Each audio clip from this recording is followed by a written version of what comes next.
唔該晒嚇。Members, we form a quorum. It's time to get started. I'll now call the meeting to order. Item number 1, confirmation of minutes of the meeting held on the 27th of February. The minutes have been sent to members,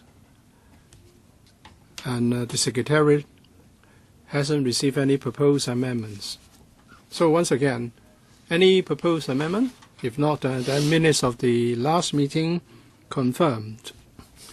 2 information papers were issued since the last meeting.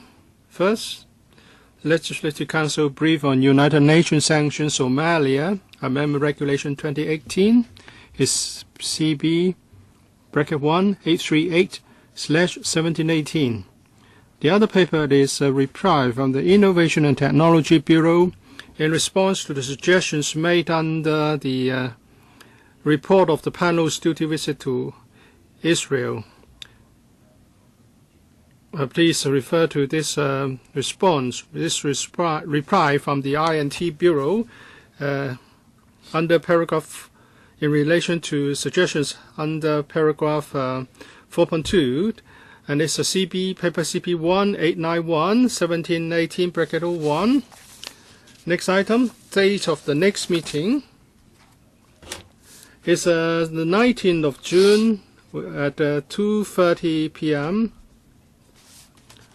We have 2 proposed items for the next meeting. Number 1, progress report on research and development centers in 2017-2018.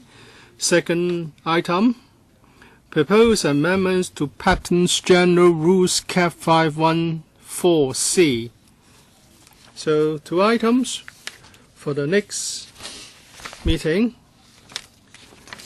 And in respect of the first one, the progress report on research and developed centers in 2017-2018, I would like to invite members to submit written questions, because year after year we have been asking similar questions.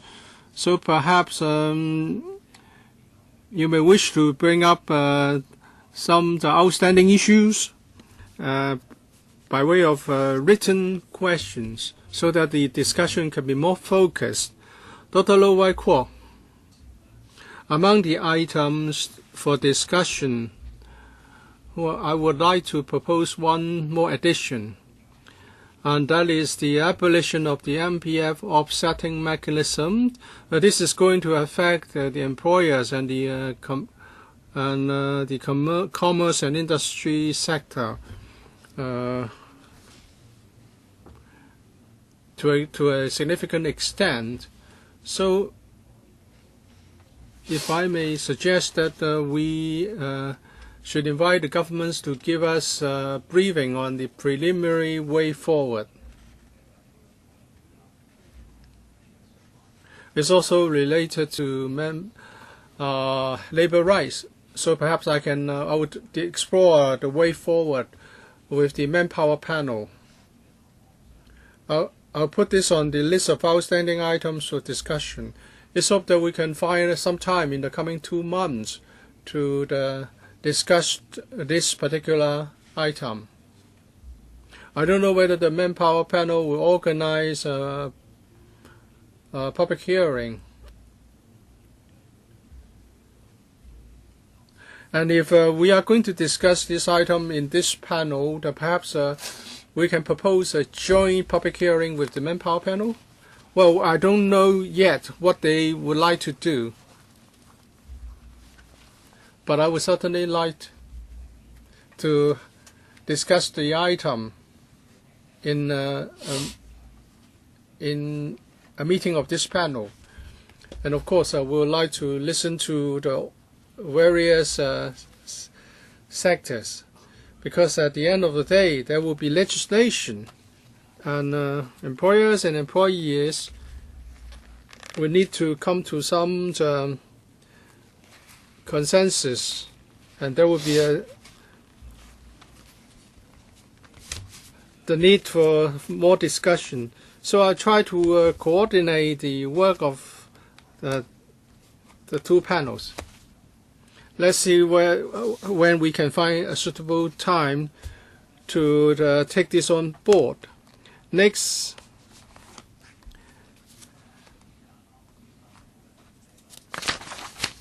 the Commerce and Economic Development Bureau and the Innovation and Technology Bureau responded to our suggestions, rising for our duty visit on the 23rd of February and the 30th of July this year, respectively. I would like to propose to have a further discussion of the relevant items in the June meeting.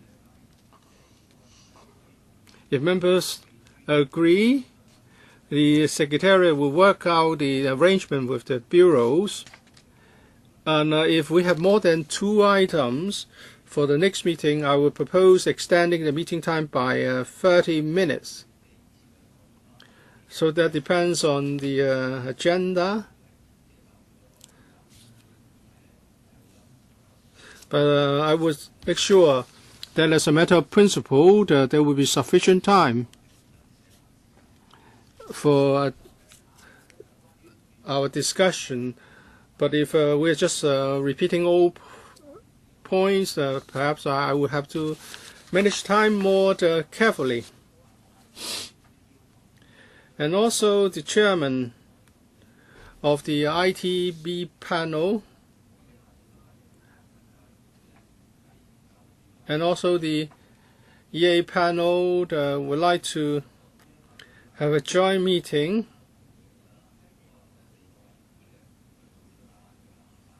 the duty visit to the Bay Area was a joint visit by 4 panels. I will ask the Secretariat to follow up on this request to have a joint panel meeting involving 4 panels. I think the CMAB and the government should be more anxious than we are, but it seems that they are not, and we are more anxious to see some development. We are all very concerned about the development plan of the Bay Area. But if the plan has not been published, then we do not really have a focus for our discussion. So maybe it's better to wait for the framework to be published.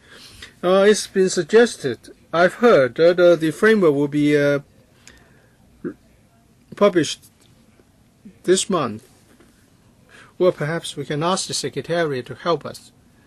Once the framework is out, then within 1 or 2 weeks, the 4 panels would work out a meeting date. Let's have the joint panel meeting as quickly as we can. But we cannot assume that the framework will be published at the end of May, and we would like to, and we'll discuss it in June. What if by the end of May it wasn't published? All right, I'll make sure that the discussion is meaningful, and that depends on that sufficient information is provided, and secondly, the timetable is appropriate. Next item: progress of the development of trade single window and launch of phase 1. The government briefed the panel will brief members on the latest development and seek panel support for the staffing proposals in respect of the new office and the directorate posts required.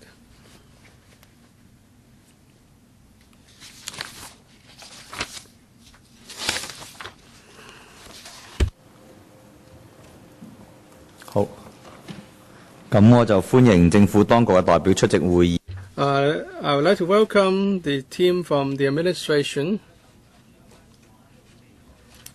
There's a paper prepared for this item by the administration. Is CP 1921-1718-03, and the Secretariat has also prepared a background brief. It's a CP 1921-1718-04. I believe the members have read the papers. I'll invite the administration to brief members first, but please be succinct. I would like to give more time for discussion. Members, if you have direct or indirect peculiar interest in relation to this item, please declare the nature of your interest before you speak. So, I now give the floor to the administration for an introduction of the subject. Good afternoon, members and chairman. Our Hong Kong is a free port. Our custom procedure has been a very efficient one, and we only do the minimum possible to ensure smooth passage of goods, and there are different systems introduced to help this. In terms of customs convenience, Hong Kong has been ranked among the best in the world. In order to facilitate business and to streamline trade declaration and customs clearance purposes, we have proposed the development of a trade single window. This will save money. This would reduce the need for repeated input of information, and also to streamline the relevant requirements and procedures. We have held 30 or so trade consultations, seminars and briefing sessions, and based on the feedback, we have also amended the single window arrangements. Today we're here to brief members of the latest development. We to develop this in 3 phases. The first will be within this year. Phases 2 and 3 will be introduced in 2022 and 2023 at the earliest. For the first phase, it's a pilot stage, and the business sector can apply for using the system in circa 13 types of goods. For example, the certificate for the regulated goods. We have contacted all businesses in this in the sectors covered to invite them to use the system in the pilot phase. Second stage will involve training provided for the trade. The Custom and Excise Department will set up an office for single window trade single windows arrangements to offer the services. At the same time, we are also taking forward the preparation for phases 2 and 3. That mainly covers 4 areas. Firstly, we maintain contact with the trades. We have set up 6 user consultation groups, import-export, air services, shipping, and so on. And we maintain close contact with the professional groups, the trade associations, and so on, and we will consult them.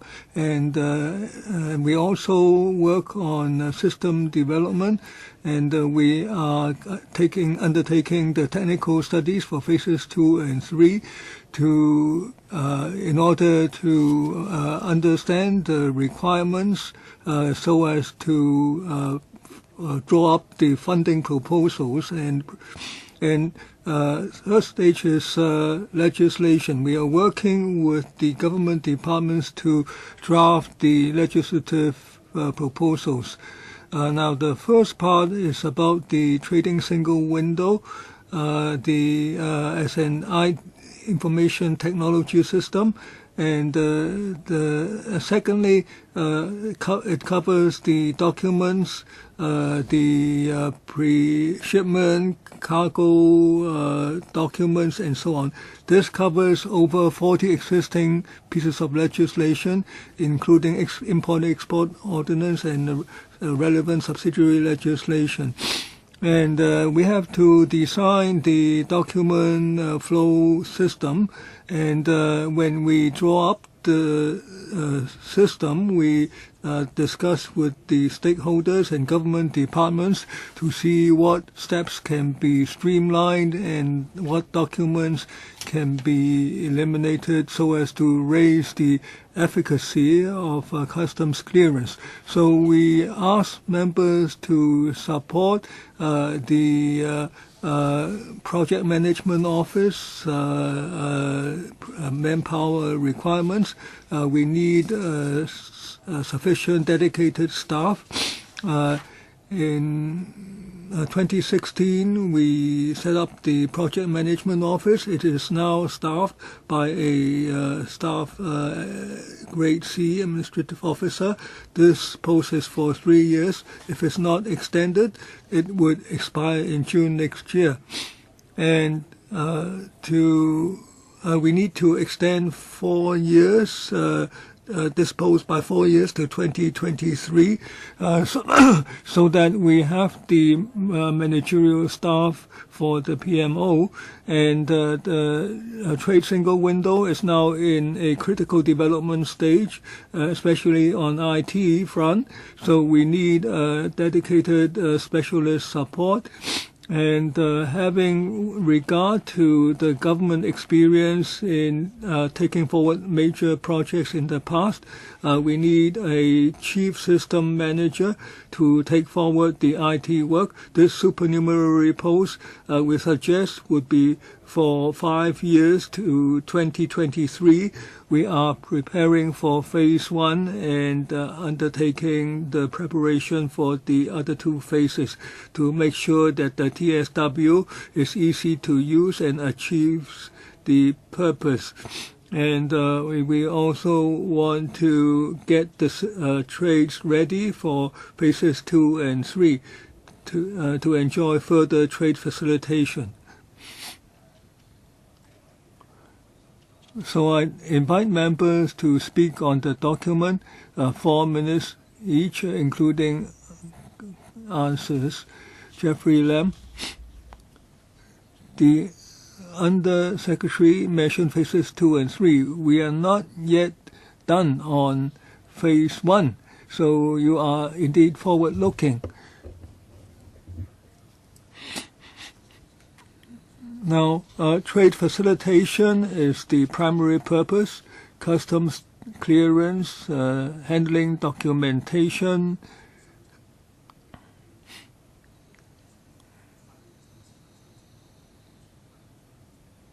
Now, can we have applications all under the trade single window? Trade single window also applies in other areas. In the Premier's report at the national meetings, MPC and their meetings, they also deal with this, and things are speeded up. Now, you describe a process that won't be launched until 2023, so it's too slow. Now, in the Premier's report, he said that the single window takes care of work previously done in different windows, and it will be completed at one go. The applicant doesn't have to go and apply or handle documentation on 2 or 3 occasions. So he will need only go once. Now you have a post that will expire next year. Now, on technical support and policy implementation, now how much manpower do you need? You haven't told us that. And how will you handle that? Now, perhaps the Undersecretary can reply on these questions. We thank Mr. Lam for his questions. Now, on the first question, financial support at different government departments. Now, can that be through a single channel? So you have some funds that are dealt with by you. Can those be applied for through a single window? Now, that was touched upon in my third question. In the past, even if you have a single window, people have to go and apply several times. Now, people apply because they are in need of money, so you need to be expeditious. Now, perhaps you can supply the information. Perhaps the Deputy Secretary can respond briefly.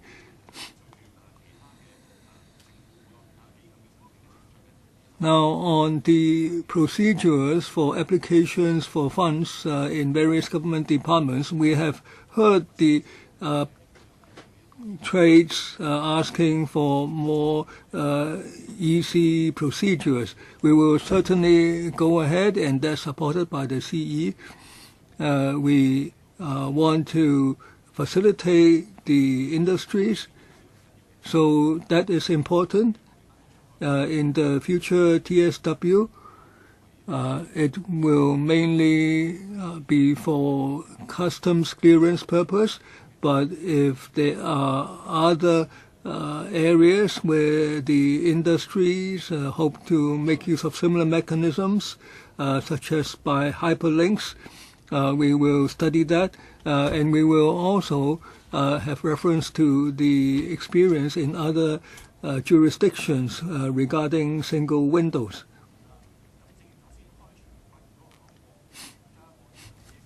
Anything to add? Now, on the clearance of cargo, we are already quite efficient. Now, a single window can further increase the efficiency. On phases 2 and 3, we will have a design of the processes, how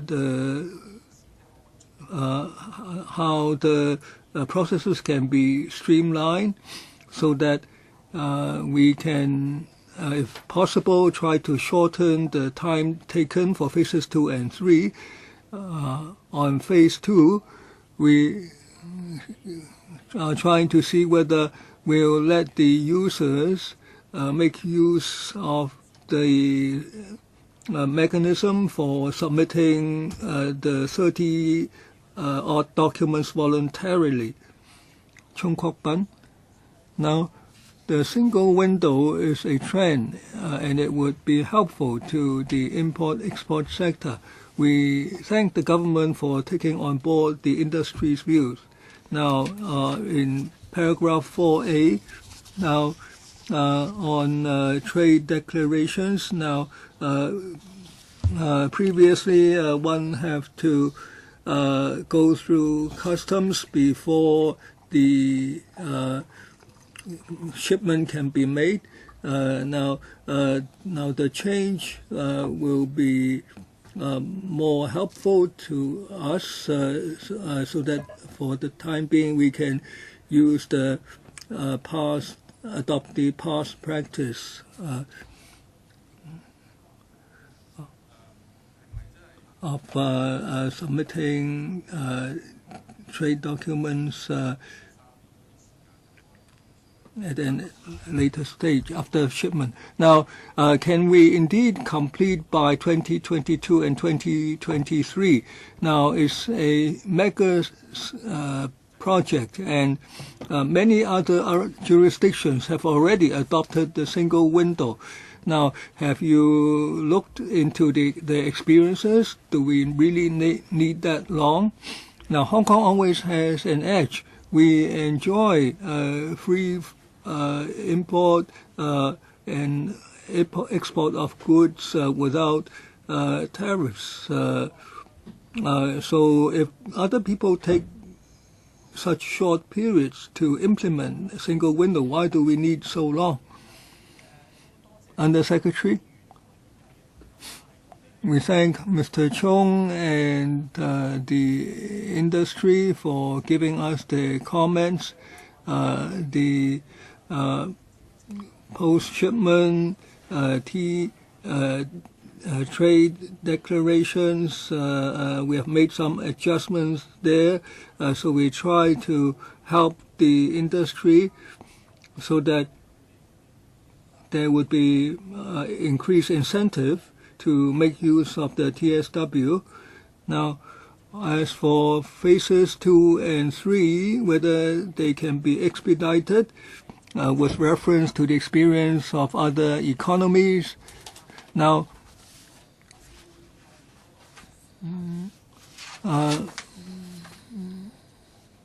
we have studied the experiences of other economies. Now, on how the other economies design and implement the single window, actually the times taken do vary. Now, we are, as Mr. Chung said, a free board. We have GETS, this electronic system which has been effective. So we are already quite competitive in customs clearance. Now, but we take on board the industry's views. We have 4 consultation groups and also some consultation committees. So now the most complex part is the customs and excise. Now with the EPD and so what the customs and excise part should be the most complex. The Deputy Secretary. Now, under the single window, there are over 50 documents, types of documents. There are some for certain goods and others for all the goods, like the trade declarations and the cargo reports. We will start with what's easy. We will deal with the specific goods, selected goods, in phases 1 and 2, and then in phase 3, that will extend to all the goods. Now, so phases 1 and 2 is a narrower scope, so we have greater confidence in that. Now, phase 3 covers all the goods by shipped by air and sea and so on. So we need to be more cautious. So we need more time for phase 3. In particular, the goods volume traded, volume of goods traded in Hong Kong ranks number 7 or 8 in the world. So the goods throughput is very large. So we don't want to our competitiveness to be adversely affected. Mr. Martin Liu, through you, Chairman, I would like to raise 2 questions. According to the document, for the 2 subsequent phases, phases 2 and 3, there will be the need to conduct some technical studies. Can you tell us how much will be expended, how much money will be expended for these studies? And would you consider doing something like the phase 1, that is you use an ordinary internet browser and the system can be accessed? Yes, you can use a simple browser to access the single window in the first and subsequent phases. On the question of expenditure, defer to the Deputy Secretary. Thank you, Mr. Liu, for your question. Single window is a massive undertaking. We need to develop the IT system. We need to do some procurement. And also we have to carefully devise the requirements that users have to meet. So we need to do some technical studies to ensure that the IT system requirement would work smoothly and compatible with the new arrangement. We have to carry out these technical studies so that we know better the costs involved and the development costs involved as well. Single window is a massive undertaking, so the expenditure is not going to be small. But we need some time to work out some cost estimate. Any estimate on the development cost? We haven't reached the stage so that we can tell you rough figure responsibly. We need to carry out the technical studies and the feasibility study first before we can provide the figures. But members, if we need to apply for funding, we will have to do something first. You have already given the answer, although you have been rather long-winded. In past discussion, the tray has got some views about the 4 years required from phase 1 to the end. They are puzzled by the long lead time. And you want to create a chief systems manager, your 6 user group. What more can be done to expedite the introduction of the new system? As we have said, this is rather complicated. This is a large project. For the third phase, we need to design the system, and we need to we want to compress the time needed for different deliverables. The timetable we set out here is rather aggressive. That is 2022, 2023 for the 2 phases, respectively. We try to work out if the time can be further suppressed. So members are concerned about the progress. At this time, you need to go to the ESC and the AFC to seek approval. So the same questions will be put to you again. First, let's say 2022 is the deadline. You need to do 2 things. You need to develop a system. Second, you have to amend the laws. Can the 2 be carried out in parallel, or will there be some prioritization? Would it affect the ultimate commissioning of a trade single window? From what you have told us, it seems that you don't have any fallback or any rough ballpark idea. The timetable hinges on 2 things: system design. Second, legislative amendments. And you have 2 teams of people. First, you need to have a assistant commissioner or director, and you have to get a chief system manager. One will be responsible for the technicalities, the other for the policy. You need these D2 posts. And when can he devise the user's requirements? Maybe you need just only 1 officer working to this D2 officer, but now you're going to have another one, chief systems manager, and under him there will be 8 or 9 officers. So are you going to come up with the user's requirement first before you get this chief systems manager to work for him? Well, we need this chief systems manager precisely because we need to devise a user requirement. Is it not determined by users? We need an IT expert to develop the parameters, which I think will be more accurate. Please be precise.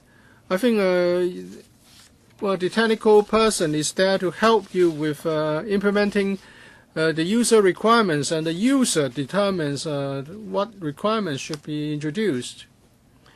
And what's the relationship between the system design and the legislative exercise? Would it affect the introduction of the new single window system? Well, first of all, we need to come up with a piece of principle legislation on trade single window, and then we need to amend over 40 pieces of legislation, including the Import and Export Ordinance and its subsidiary legislation.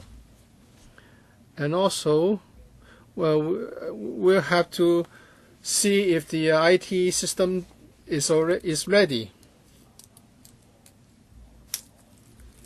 We have to go to ESC, FC, and there will be the need for the full council to consider the proposals. So depending on the waiting list, we would expedite the process.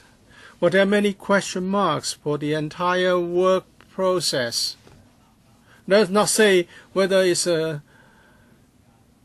right or wrong to do certain things. You have 4 years to work things out. It is a massive system and arrangement. What are you going to do in the 4 years? Let me supplement, Chairman, for phases 2 and 3, whether it's the design or the legislative exercise or the business process design. We are working on this. In 2016, we set up the project management office. We've been working on all these. And it's hoped that in the after introducing the first phase, we can be more focused in taking forward phases 2 and 3. On legislative amendments, we propose to create these directorate posts, which would take us up to 2023, because that will be the critical period. If we rely on one D2 officer to handle the process. Don't misunderstand us. I haven't heard anyone saying that they will not support your manpower proposal, but we don't hear from you that you have already decided on the work process to ensure delivery in 2023. If you answer our questions like these, and you get the manpower you like, but we have no guarantee.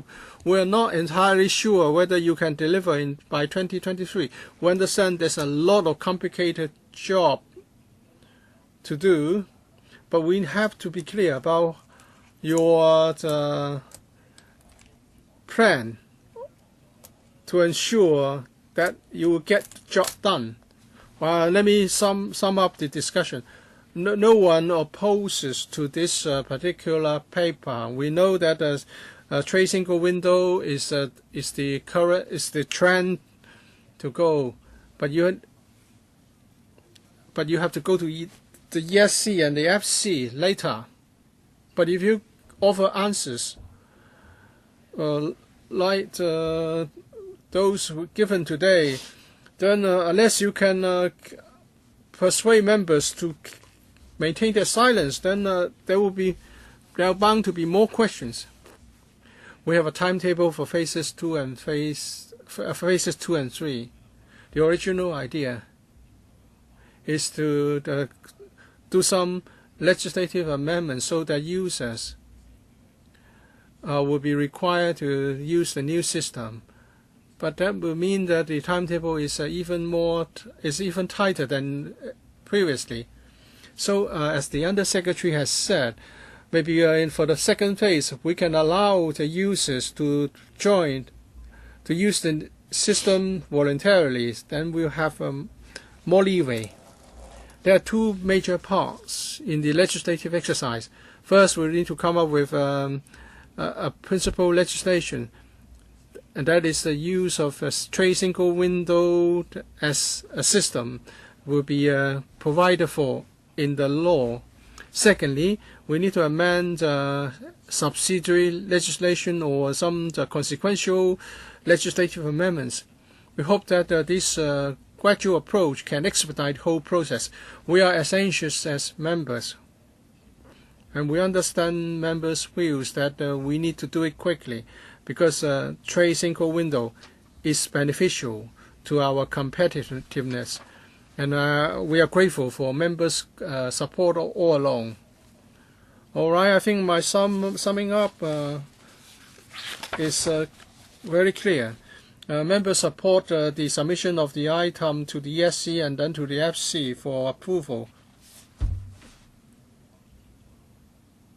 Ms. Zhang, we have actually concluded this item. I'll give you 2 minutes. All right. Chairman, I just want to know one thing. Having heard so long, I think that trade single window is of course good. It's just one stop. There are 3 advantages. For the C&E department, they can better assess the risks of different shipments, and also through exchange of information with other trade of customs authority, we can enhance collaboration. And also we would align ourselves with our major trading partners such as the US and Japan. So my question is that how does the trade react to this trade single window proposal? I've heard from the Bureau that for these phases 2 and 3, you may make this mandatory for the trade. Have you consulted the Chambers of Commerce? We have consulted the trade. We have been in communication with the trade. Ms. Zhang said, talk about the advantages for government departments. For the trade, the new system is more convenient for users, and also they can avoid the need to input information repeatedly. Do they think that the trade single window is helpful? Do they support this? Yes, they do. We have talked to our client, we have talked to the trade. We have got general support from them. Our Deputy Secretary, our Under-Secretary, please proceed to the relevant committee for funding approval. But may I remind you that you should provide better and more detailed information on the timetable so that we know. Otherwise, we don't know whether you can really introduce the trade single window by 2025 or 23. Next item. This is the measures to support the Hong Kong Science and Technology Parks Corporation and the establishment of technology research clusters and creation of assistant commissioner posts in the INT Commission. So members, this is the item for number 5. Please invite the officials to join us now.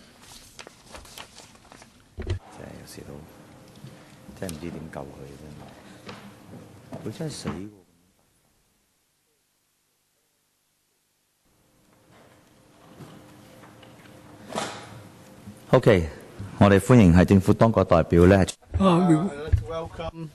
關嘅事項咧，準備咗一份討論文件。 I'd like to welcome the government officials. We have got a paper. It's CB 192117 18/05. 份嘅背景資料㗎。The administration has also prepared a background brief, document number 6. Now, a member has provided a written question, and I've tabled it and has been forwarded to the administration. Now, I will invite the administration to brief us on the document first before we ask members to put some questions.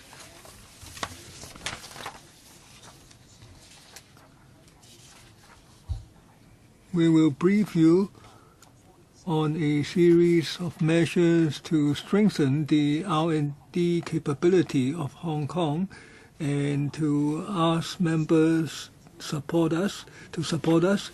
Now, in October 2017, the CE proposed to strengthen Hong Kong's innovation and technology in 8 respects.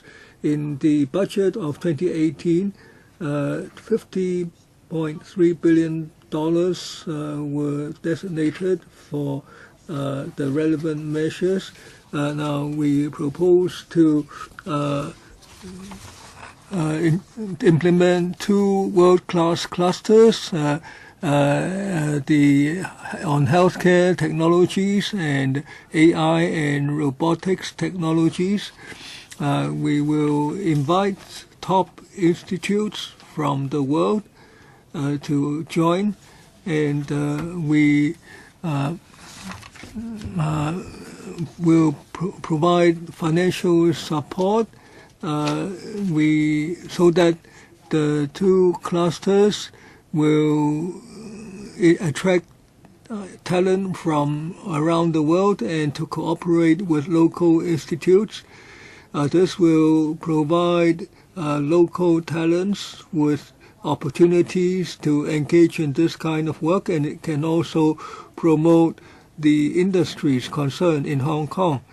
And we provide $10 billion for Hong Kong Science and Technology Parks Corporation.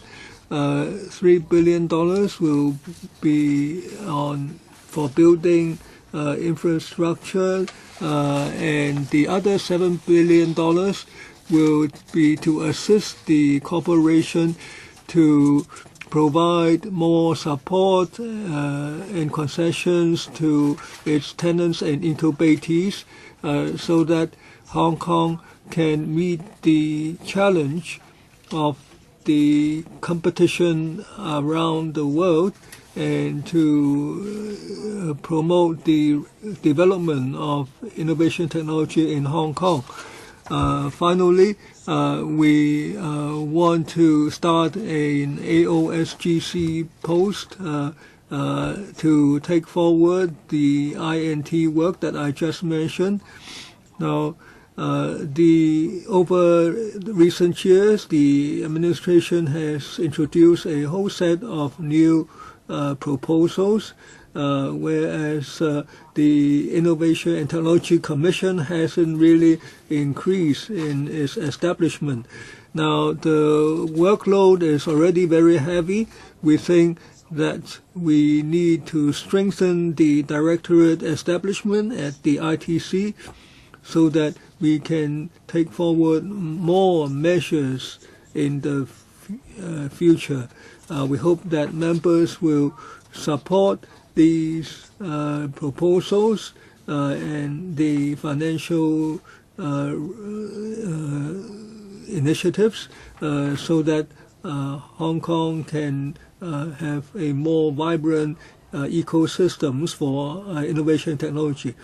Now, I remind members that according to Rule of Procedure 83A, if members have direct or indirect pecuniary interest on matters related to this subject, please disclose your interest before you speak. 4 minutes each. Chen Ying, Ann Chen, Charles Mong, Elizabeth Quang, and me, Chen Ying. we have very strong finances to develop our capabilities in science and technology. And we see Mr. Yang almost daily. We hope that all these proposals will be well utilized. Now,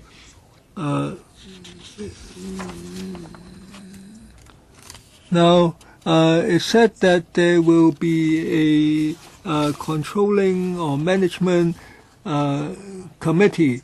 Now, I'd like to ask now, how will this operate? Now, the HKSTP, there is no equivalent. And also in paragraph 20, there is also mention of a control mechanism, and then it said that the board of the HKSTBC will monitor.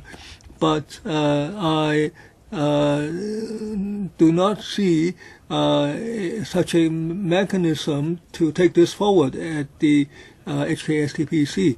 And on the proposed new position at ITC, we think this is reasonable because there's much to be done.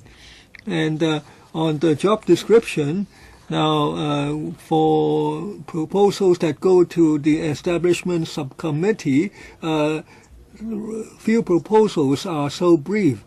And it says that this officer will take over the duties of another officer at the HKSTP, so I'd like to hear more details.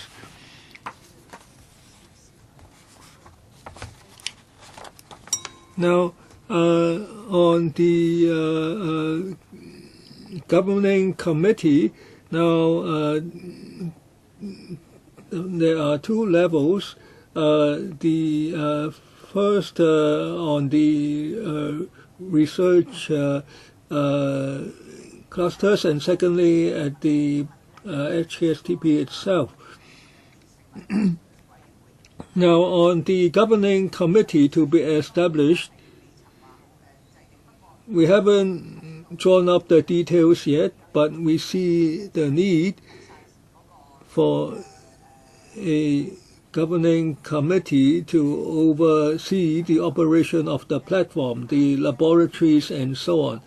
And there is going to be a science and R&D committee, monitoring committee.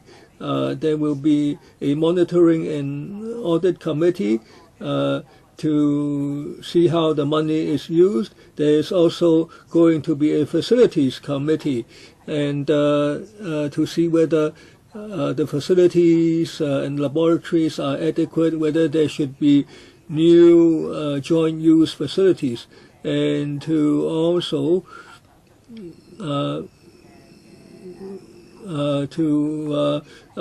vet the new applicants. So these are tasks that have to be handled. Governing. So these are areas of governance that we have to attend to. Now, on the proposed new post.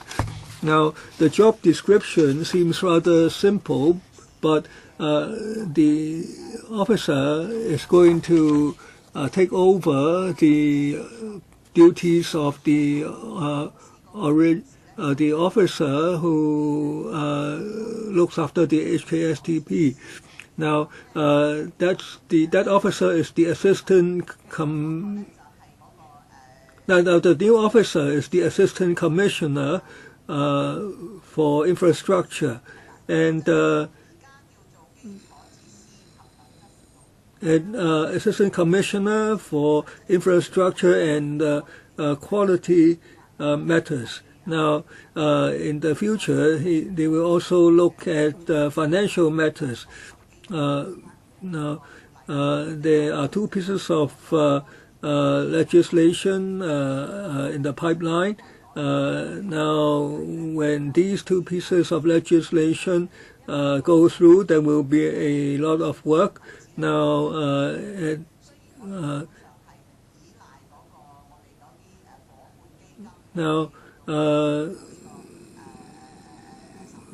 we rely on our partners to do the vetting for the innovation investment funds.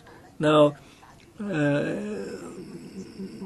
on tax deductibility, now if the IRD wants certain information, we will have to give our views in each case.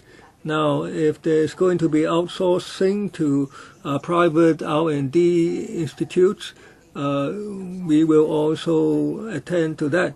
So there will be new duties in these regards. So that officer, apart from handling quality issues, will also attend to the implementation of the two pieces of legislation. Ann Chang. Now, we will provide funding of $10 billion. There will be about 20 laboratories and so on. Now, they will attract science and technology talents from abroad. Are you going to invite them, or you wait for them to apply, or what? I will ask the Commissioner to reply in detail. Actually, we have already invited them, but they need to formally apply just for the sake of fairness, so that everyone applies at the same level. The Commissioner, actually, both cases exist. Now, after we made our proposals known in the budget, well-known research institutes and universities have come to us, and we introduced a new scheme to them. So we try to see if we are of like minds, and whether we can dovetail our purposes. And so there will be some cases where there will be cooperation with research institutes abroad. So we both brief them, and they contact us. Local universities are also the subjects of our contact now. Local universities are very good, for instance, in medical technology. Now you have two platforms, robotics and healthcare. Now, will you put greater emphasis on either of them? You have $10 billion. The Commissioner? Now, right now, we haven't decided on which platform will get more resources. Now, usually, for healthcare technologies, the laboratories and the consumables are more expensive. So if there are the same numbers of laboratories on both platforms, the healthcare technologies might cost more. But we haven't set any caps or limits.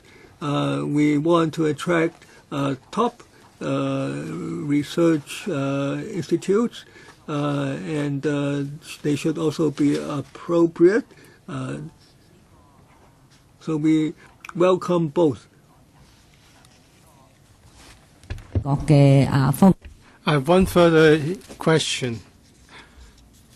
We have extended invitation to some foreign labs and their people. Why are they interested? Is it because of the offering of the subsidy of $10 billion? If I may, Chairman, and many overseas universities and research institutions do see Hong Kong as an attractive destination. First of all, our universities are doing a good job in research. And now we're talking about AI and robotics and healthcare technologies. So they can come to Hong Kong and work with very capable partners. And also, secondly, they think that the Asia setting is unique in its way. For example, in terms of healthcare technology, the areas may be different because of the difference in physiology. And Hong Kong is an international city. This is also an attractive factor. We have very good legal system, and we have sound protection for intellectual property. And our business services are well developed. All these are incentives for them. For these are non-profit making institutions to shoulder all the costs. Of course, they would have some hesitation. But since we are going to set aside $10 billion to finance the day-to-day operation, then this particular disincentive is taken away, and they do see a great potential in collaboration with local institutions and partners. Mr. Martin Liu, the president of PRC, Xi Jinping, has given some directives to Hong Kong personally, and that is support will be given to Hong Kong as a leading R&D hub. So the Secretary has a great mission to accomplish, and to develop Hong Kong as an R&D hub. Talent is of the utmost importance, and their proposal is to provide financial subsidy. And before the introduction of InnoSpace, there will be accommodation subsidy.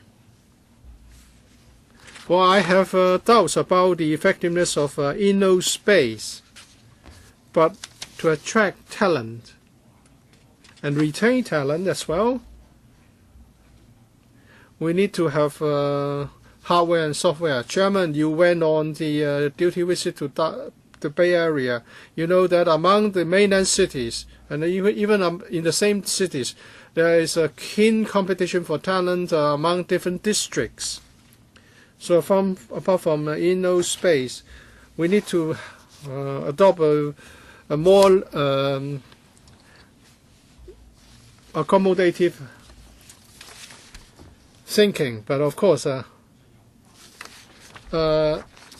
it's important. So what's the idea under this InnoSpace?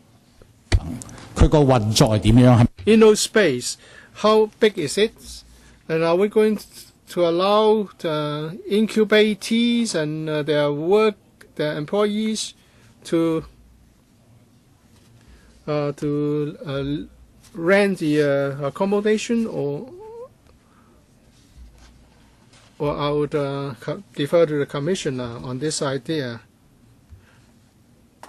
Well, the I&T Bureau has been set up for 2 years now. As the member has said, it's important that we come up with the right ecology. We have been providing various facilities, and I would like to defer to the Commissioner. Well, I'm speaking from memory. The average size of Inno's space is 250 square feet, but you can take out the partition between the different units so that you can turn two into one. For example, if there is a couple, they may need a bigger accommodation. So this is a very modern design. And in terms of rent, when it's available, we estimate that it would be rented at 60% of market rent. That is a rent, 60% of rent of comparable accommodation in the market.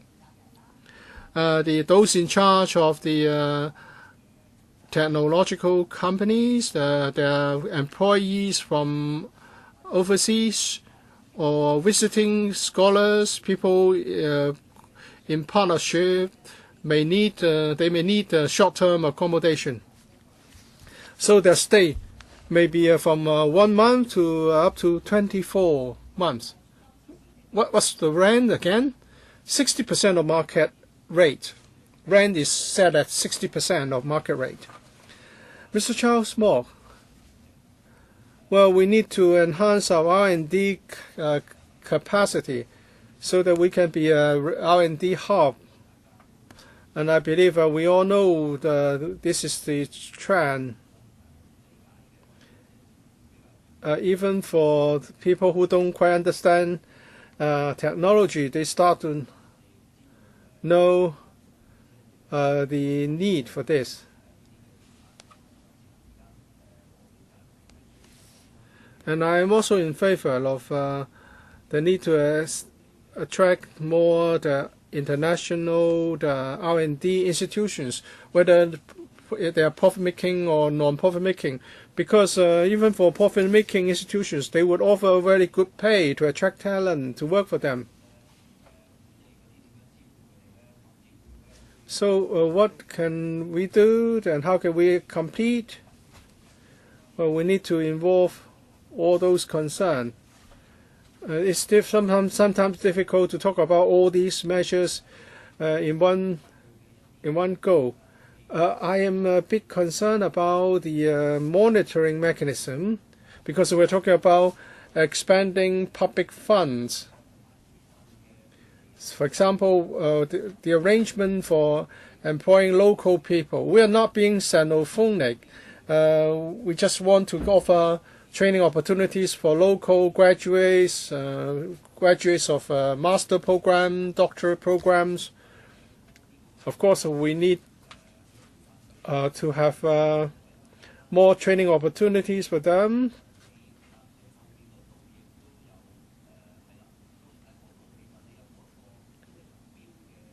And do you have any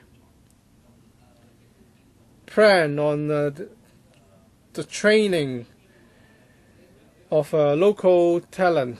Do you have any indicators?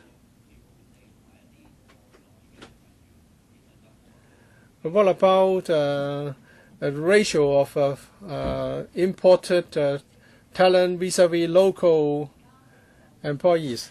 咗定死一個目標嘅，不過咧，我哋喺即係呢啲外邊嘅機構、科研機構落戶呢兩個平台。When we introduced this platform to attract overseas R&D institutions, we would sign a contract with them. We set out our requirements. Much would depend on the scale of operation and whether there is a supply of the manpower required for the area of research. And we'll also specify the requirements on local employment.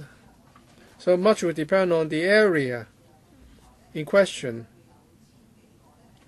We believe under the two platforms that there will be at least 1,000 or so people employed for R&D duties. Some from overseas, some recruited locally. We believe that will be good for the innovation and cross-fertilization of ideas. Well, you have come up with a figure. It said 1,200 jobs, so will be 1,200 technology-related jobs will be created. How long would it take to achieve this objective? So for this quota, perhaps a half or more than half should be locally recruited employees. So it's better than telling us how many graduates you intend to recruit locally than saying that you don't know. But we assume that under the two platforms, they are fully operational. And let's say that there are 10 labs for each platform. This is a very broad brush estimate. Some labs may be larger, so the number of lab is small, but it will be employing a lot of people. So this is based on certain assumptions, and we believe there will be more locally recruited people because they are stationing here. They are in the operation has to be sustained locally, so it may not be easy for them to recruit from overseas. And if they can recruit the necessary supporting staff, local recruitment is more convenient for them. If you set a target or higher target, tie in with certain measures. For example, the government has not been able to disseminate the message to Hong Kong students studying overseas in overseas countries. So for local people, we have to include Hong Kong students studying abroad.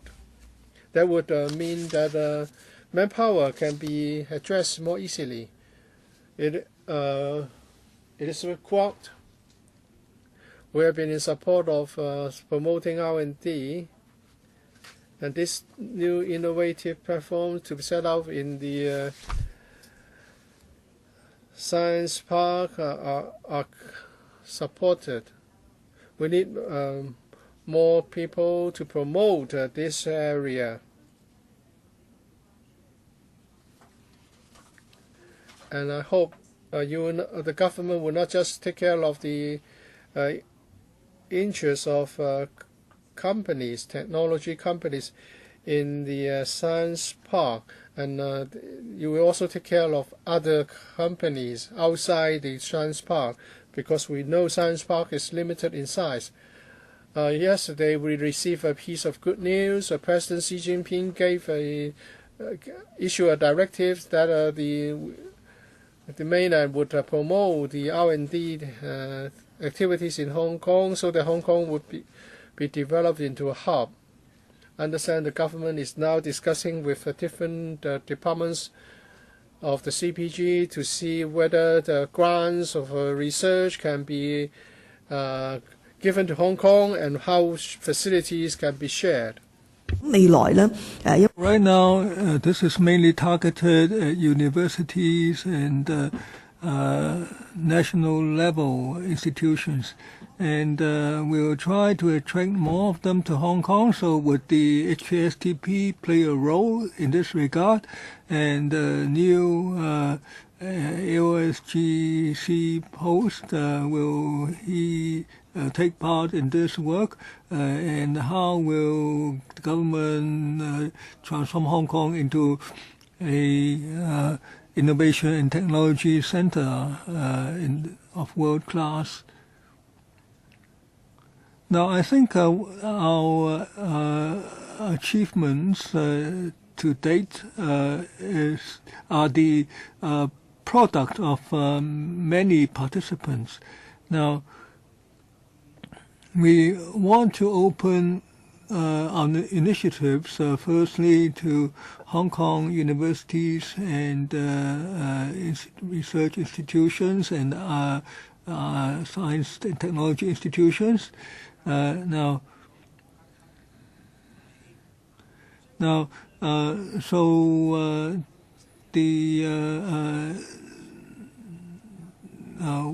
we are trying to increase the number of incubators of national class, and we are in contact with a broad range of institutions.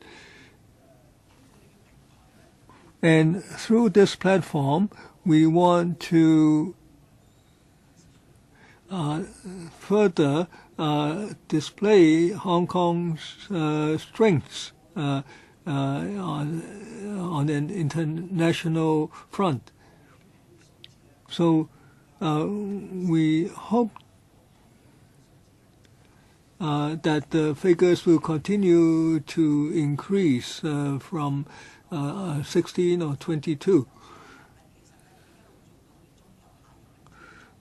Now, we want the incubators and the startup companies to eventually be able to commercialize their products.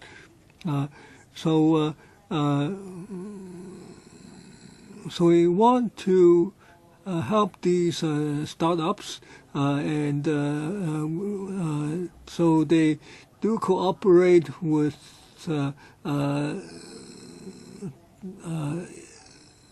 other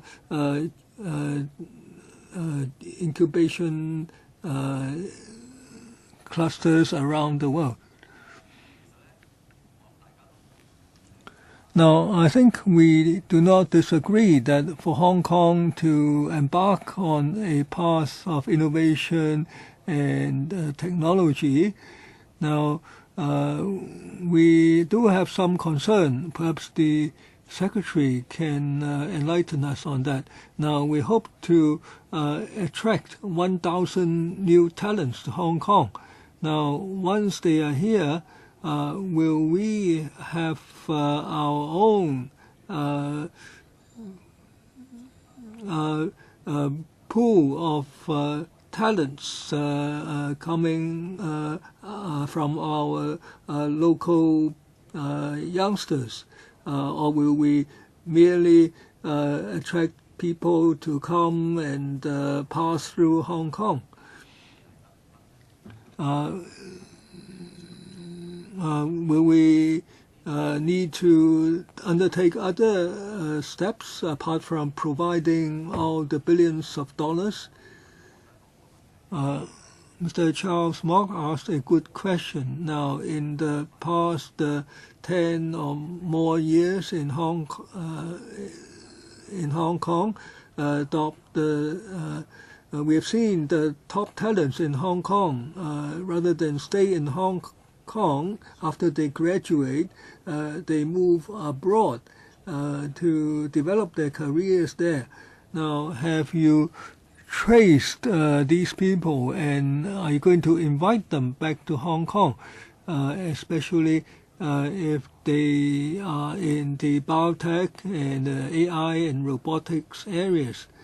So will you invite these people back? Now, of course, we must have a rich soil, so to speak, in Hong Kong, so that our young people can can be attracted to choose to study these subjects in universities. Because we don't want ourselves to become a pass-through location for these talents.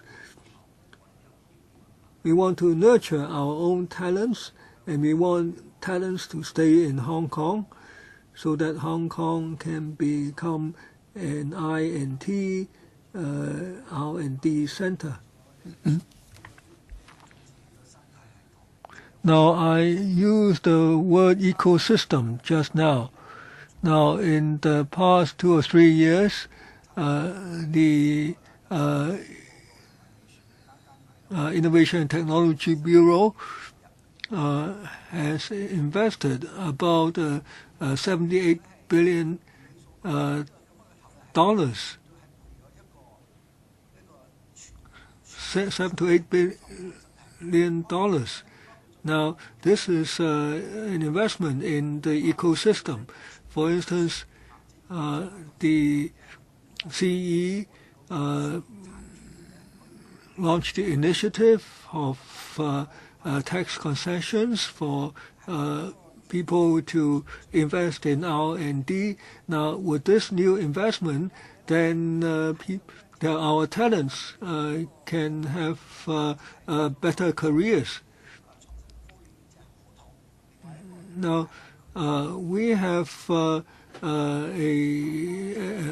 I&T park. We're going to have one at the Lok Ma Chau Loop, and there will be more of such in the Bay Area.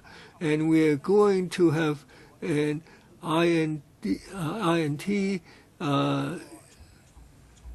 investment fund, and the ICF will play a role in this regard, and we have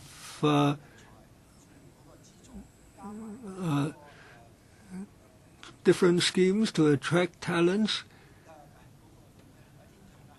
We have the intern scheme,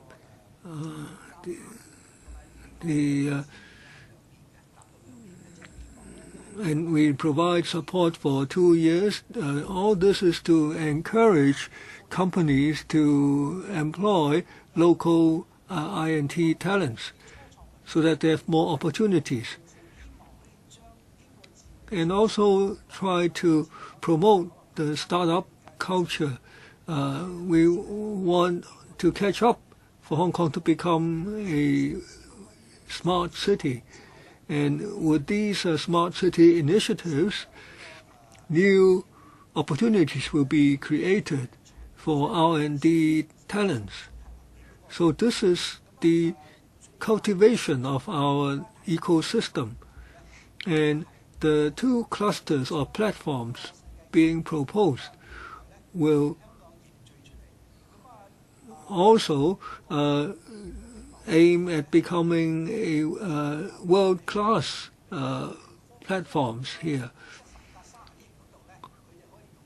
And the $7 billion and $3 billion for the HKSTP will also provide attractions to non-profit institutions. So we are moving on a number of fronts. Xiu Ka-fai. Now, I certainly support the new position at the ITC. As Chairman Xi said, we need to devote more effort. Hong Kong has been lagging behind in I&T. Now, recently we went to on a duty tour duty visit in Bay Area. We see that the Bay Area cities are moving rapidly ahead. So we must not hesitate investing. Now, when we were in Bay Area, we saw how the different municipalities roll out measures to attract talents. So I hope Hong Kong can develop into a city of I&T. Now, if we rely on the labor-intensive industries of the 70s and 80s, that will never happen. So, Secretary, you have a very important job. These are just comments. No reply is expected. I submitted a letter which has been put in front of you, Now, the $3 billion of the STP, that includes animal studies, and paragraph 18 of the document says that when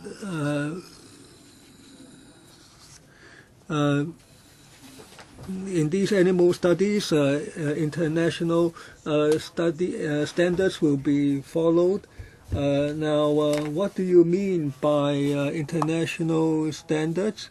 And if there are going to be these animal research at the STP, now will there be legislation introducing standards and restrictions? We thank Mr. Chu for his question. Now,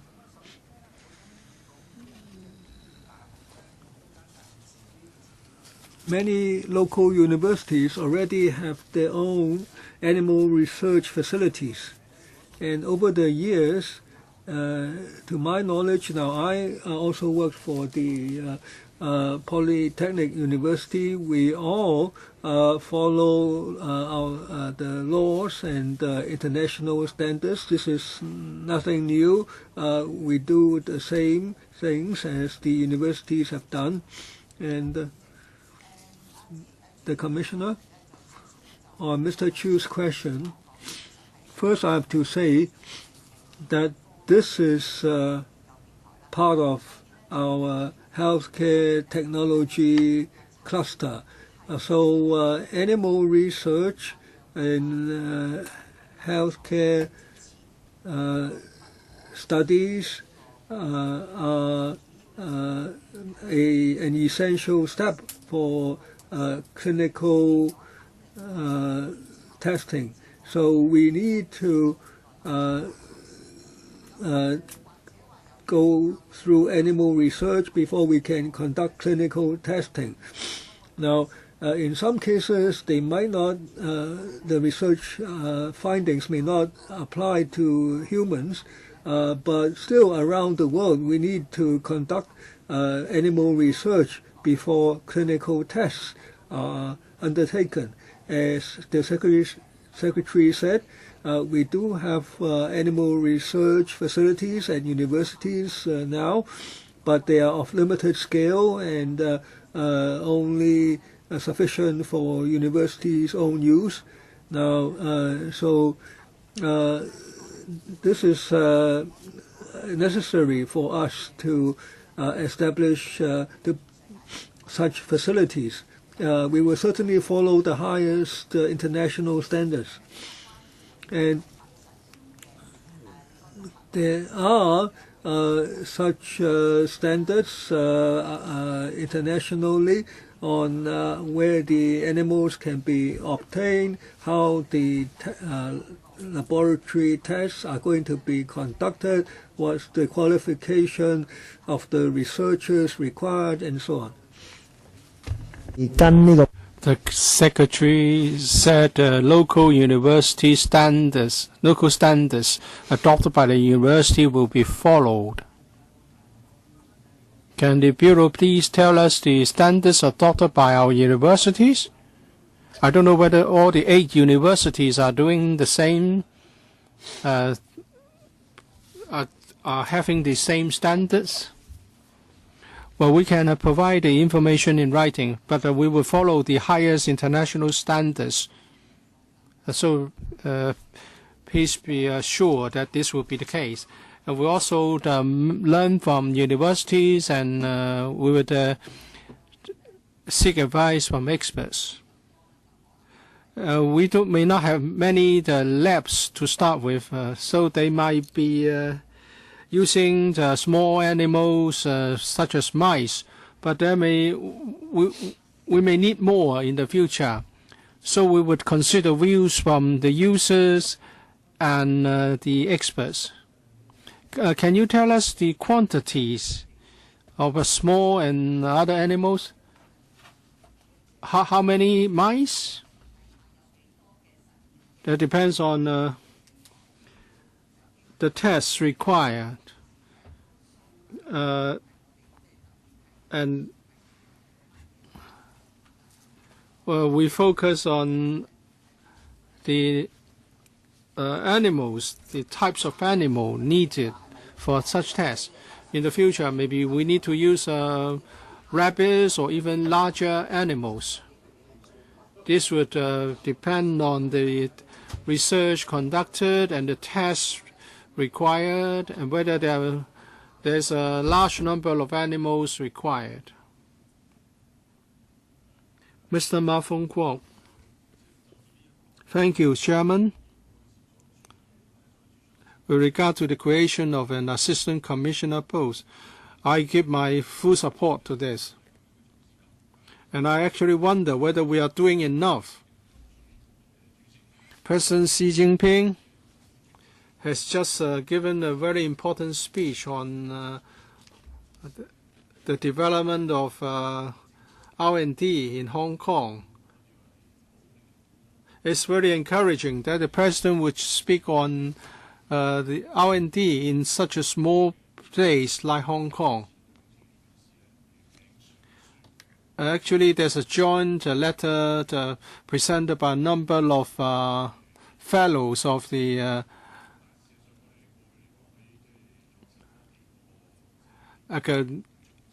Academia Sinica to get more done. Well, it's regrettable that we did not do enough in the past. Now we need to catch up. Now we have these platforms established. The next item is on the admission of talent. How many of these fellows are trained in Hong Kong? How many of them are trained by overseas institutions? Now we want to do more R&D, but we have to rely on imported talent. It seems that our universities have not been able to supply the talent we need for R&D. So my question for the Secretary is what you can do at this stage or in 3 to 5 years.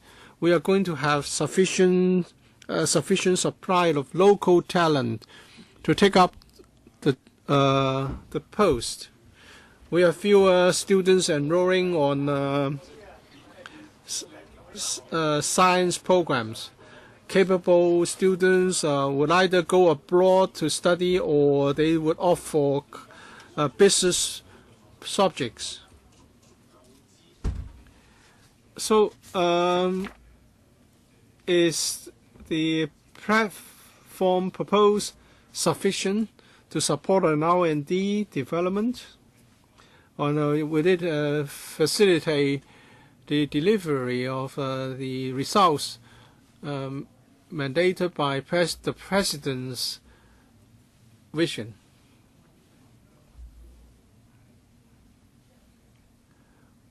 Well, actually, we have one of the top three research institutions in China involved in the platform. I have to check whether these are well known. There are 40 fellows, which will be more than enough to train talent. We have 8,000 STEM graduates every year. But is the environment, or are there sufficient jobs to retain them to work in the respective areas of specialty? We want to develop this platform, improve the subsidy on manpower, and also to leverage on the CPG support on our development as a hub, and also the investment in the Loop area and the Bay Area. I believe Hong Kong will be more than capable of delivering the results we want. But it takes time to nurture talent. It cannot be achieved overnight. I have a follow-up question. You talk about 8,000 STEM graduates, many of these graduates are not local graduates. They are from outside Hong Kong. And so these projects have to be supported by imported talent. But our local graduates are willing to participate in local R&D and these projects in particular. Mr. Ma is correct that many graduates are not local graduates. If we look at doctorate graduates, we have 8,000 to 9,000 graduated from local institutions. 1/4 are local people, the rest overseas students. In the past, we did see a vicious cycle. Our doctorate graduates were of very high quality, but there are no suitable projects to engage them, so we lost them to other places. And when we needed them, we couldn't find them. So we want to set up this manpower base, so that even the overseas institutions coming to Hong Kong can employ these researchers and graduates. And as a result, we hope that local doctorate graduates would consider remaining in Hong Kong. And on top, for the new talent admission scheme, we'll be attracting the overseas graduates, so that local and introduced talent will work together, whether they work in a startup and more will choose to remain in Hong Kong given the opportunities. So both measures are meant to address the problem of the supply of talent. Mr. Charles Mok, 2 minutes. I don't know whether I need to declare some interest here. And Ms. Elizabeth Kwok is also a member. I'm a member of a committee at this science park, so I would like to declare my interest. These R&D institutions should be encouraged to cooperate with local startups. Do you have any measures to encourage collaboration? One of the requirements that we ask of them is to cooperate with a local organization, whether it's a university, a startup, or big corporation in Hong Kong. There's no rule on the partner. We hope that R&D can be improved with such collaboration, and where local talent can get some inspiration out of it, and also we can create some get a share of the IP rights created. Mr. Wong is here. I hope we can get some encouragement so that we can encourage the startups. Well, we're not just helping the companies in the science park, but also to connect them with other bigger R&D organizations. We want big institutions to learn from smaller ones and vice versa. Ms. Elizabeth Kwok, yes. I'm also a member of a consultative committee under the Hong Kong Science and Technology Parks Corporation, although there's no pecuniary interest involved. I want to follow up the question on the use of animals in or the animal lab in the science park, because animal lovers are concerned that animals may be treated cruelly. Well, I understand the international practice, though we want to avoid it, but it seems that without animal tests and clinical tests, it would not be possible to get international accreditation such as FDA accreditation, so that new drugs can be marketed to save lives.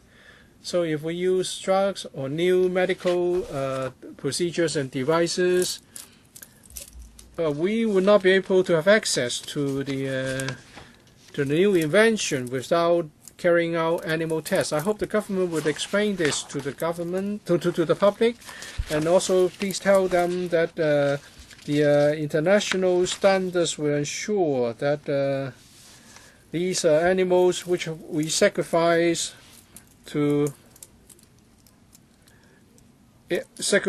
the test will not be sacrificed in vain, and please avoid using animals if at all possible, and if there are new technology that can replace animals, please ensure that this facility, animal research and drug testing facility, would avoid harming animals.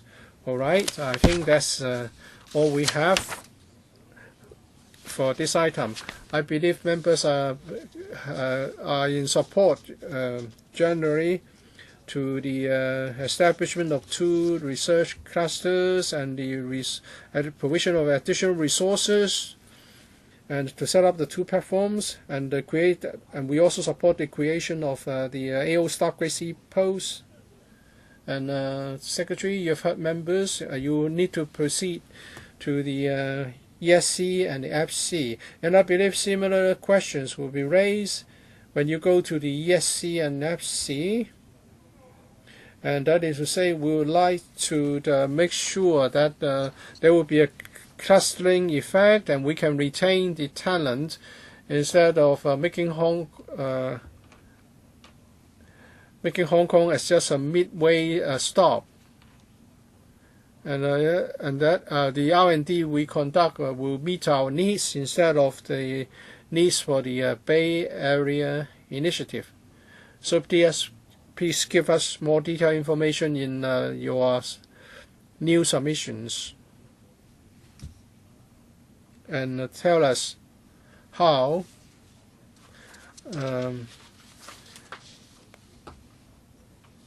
I&T talent will be attracted to work in Hong Kong, so that we have a critical mass without which we can achieve little.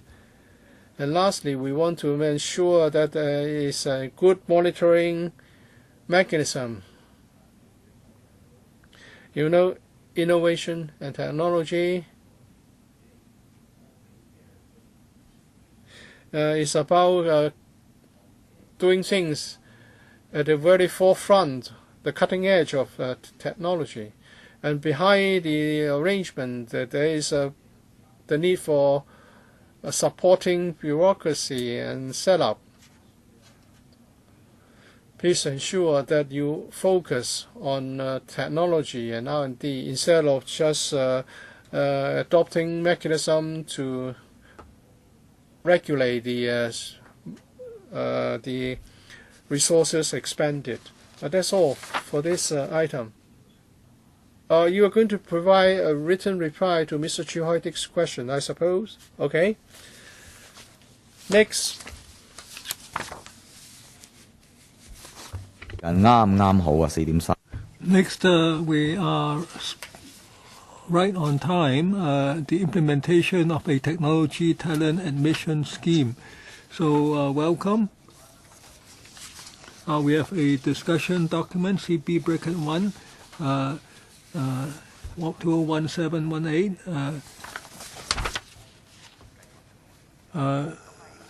bracket 05, and we have received a submission by the Hong Kong, the Federation of Hong Kong and Kowloon Labour Unions, and this document will be forwarded to the administration for response.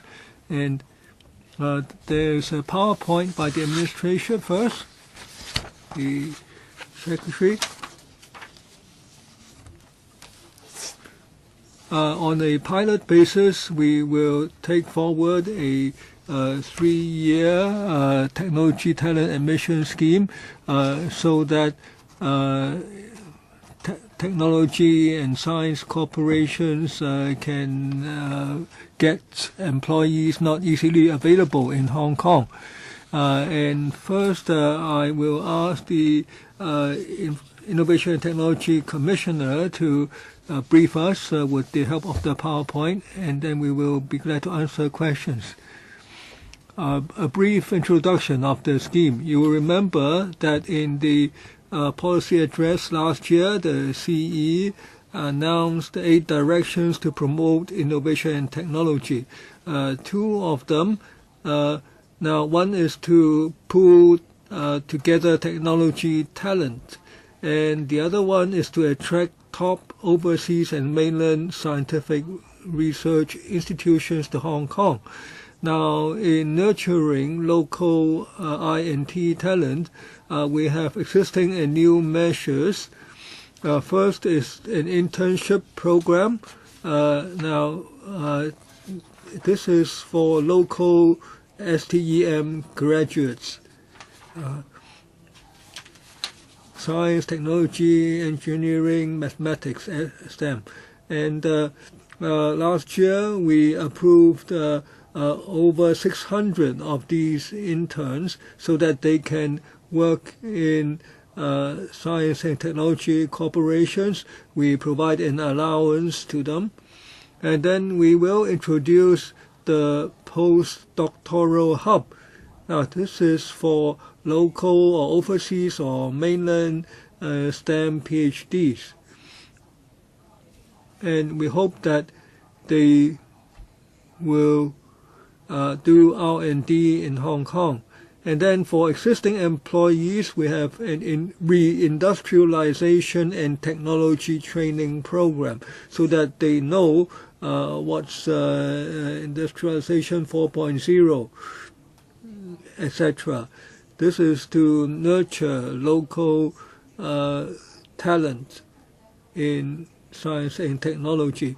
But we understand that other jurisdictions are acting aggressively to grab talent. So we need to provide a good atmosphere conducive to attracting young talent to move into I&T.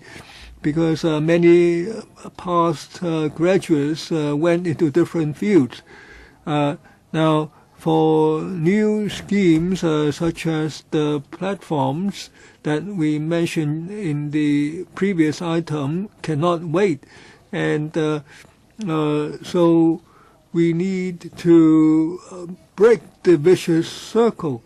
Now, so we launched this new initiative to speed up the import of talent from outside of Hong Kong. It's a pilot scheme for 3 years. Now, even though it's for 3 years, after we introduce this in 6 or 9 months, we will review to see whether we need to expand or amend the scheme. Now, who would be eligible to apply? Tenants and incubators of the Hong Kong Science and Technology Parks Corporation and of Cyberport. Now, there are 7 areas: biotechnology, AI, cyber security, robotics, data analytics, financial technologies, and material science. Now, for these 7 areas, I can tell you that we have discussed with the tech companies, and these are the 7 areas which are most short of staff. And So these are the 7 areas with the greatest needs. Now on the quota, initially in the first year there will be a maximum of 1,000 persons from overseas or from the mainland. Now each applicant company or institute will have a quota of not more than 100 persons per year, and these persons who are employed must be engaged principally in conducting R&D in one of the above 7 technology areas. They must have STEM degree from a well-recognized university. And what's a well-recognized university? Now, internationally, there are 3 major ranking lists adopted around the world. So they must be within the top 100 of these lists. Now, if it's someone with a bachelor's degree, they must have a minimum of 1 year work experience in the relevant technologies. So they must have certain experience. Now, if they are master or PhD graduates, then there's no need, because in the research experience that they have, they would have already demonstrated their ability.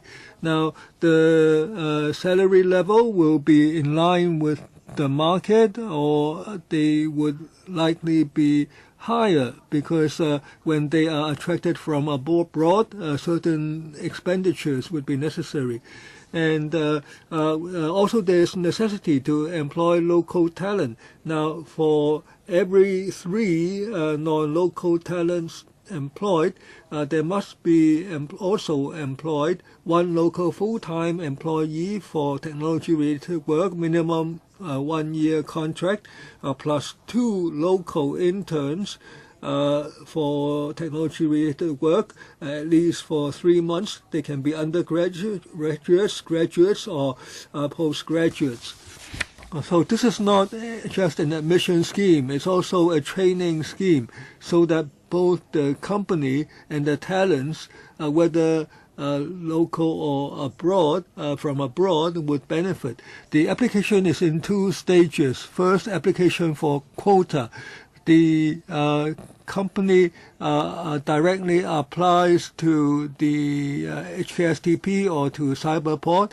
Now, they must it must be a new setup or expansion of R&D program. They must demonstrate local talent is not readily available, and the HKSTP and the Cyberport are familiar with these incubators or tenants, so they can quickly examine the request and make recommendations.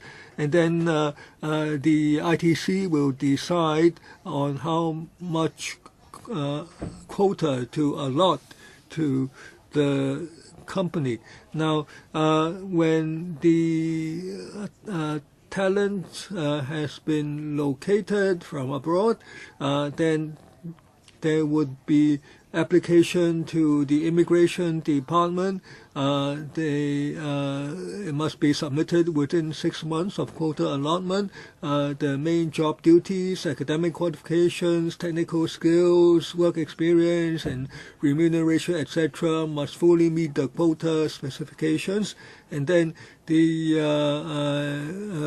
entry permit or visa will be granted. This can be done fairly quickly, within 2 weeks, because all the criteria will have been met. Now, if the local talent requirements are not fully met, the new quota applications will not be processed and unused quota allotted will be suspended, and but they may continue to apply under the general employment policy or the admission scheme for mainland talents and professionals. Now, what are the merits of this scheme? Now, there's certainty, so you will know that the approval of permit will be readily available. The process will be streamlined, and there will be no displacement of local workforce because they have to demonstrate local recruitment failure, and it will also help nurture local technology talent. And it's right currently this is only applicable for the 7 areas outlined, and also restricted to the HSTP and the cyberport. Now we will accept applications in June this year, and by the end of the year we will review to see whether we need to amend the scheme. Shu Kao-fai. On the importation of INT talent, I support that. Now, President Xi and CE have spoken on the same. Now, we are lagging in the availability of INT talent. Now, when cities develop, now it might have once been labor intensive. It was for Hong Kong in the past. Now that's what's happening in Cambodia, etc. Now, so we cannot be retrogressive. So we need to attract such INT talent. Now, the Federation of Unions wrote to voice their opposition to importation of labor. But I can tell them that if we don't develop our INT, Hong Kong will suffer. We can't just be protective of our labor.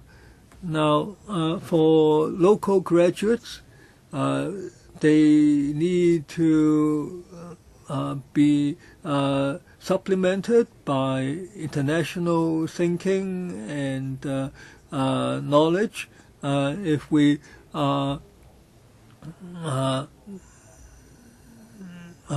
merely stay within our own confines, we will fail. Now, last year, we only managed to import some 4,000 people under the labor importation scheme, but Singapore is succeeding much better than us. We are less and less competitive to our neighboring cities. We say we will protect our local people, but actually, ultimately, we will all fail miserably. And look, what is a meal? What does a meal cost nowadays when you eat out? We need to develop innovation and technology, import talent for the specialized jobs. That's what Singapore has been doing. I don't think we should learn from Indonesia and Vietnam, and we ask people to do sewing work in their homes. So I don't think we should oppose to the admission of talent. And the Secretary, please stay on course and make sure that this is done. We need to do more, something realistic to attract talent. For example, pay and house accommodation is so costly.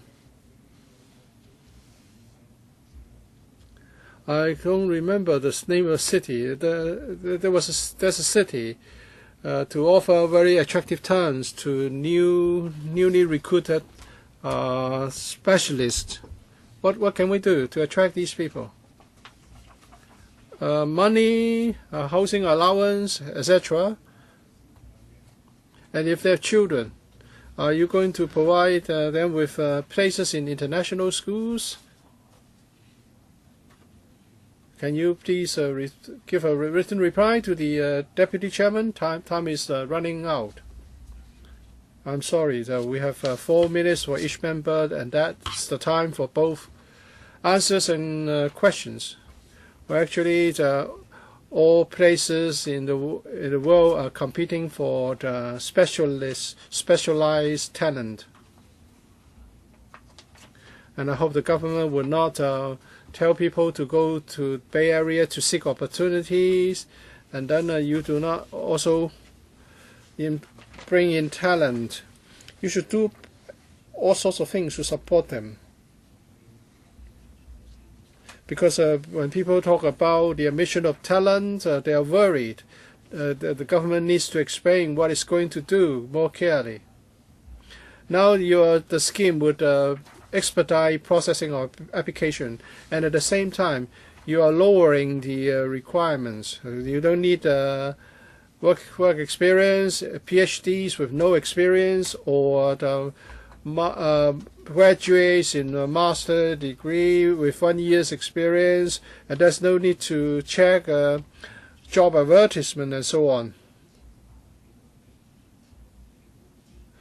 Well, but we are not importing talent in these 7 areas, but you are allowing those technology companies to bring in talent to work for them. The message is not very clear. So for some companies in Hong Kong, if they want to recruit these fresh grads, if they want to recruit people with so little work experience, is it very difficult to recruit locally? And I'm Mr. Siu Ka-chun. If I speak like an employer, I will ask why only companies in the Science Park and the Cyberport and not elsewhere. And also, I hope we should give people the full picture. Look at Singapore. This year,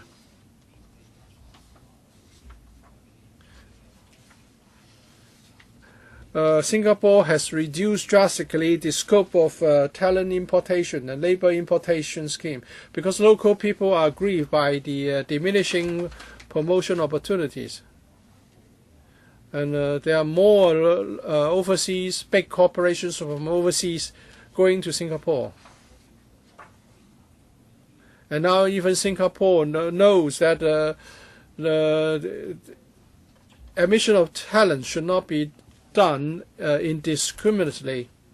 So please explain why the requirements are so low. And have you assessed the implication for fresh graduates and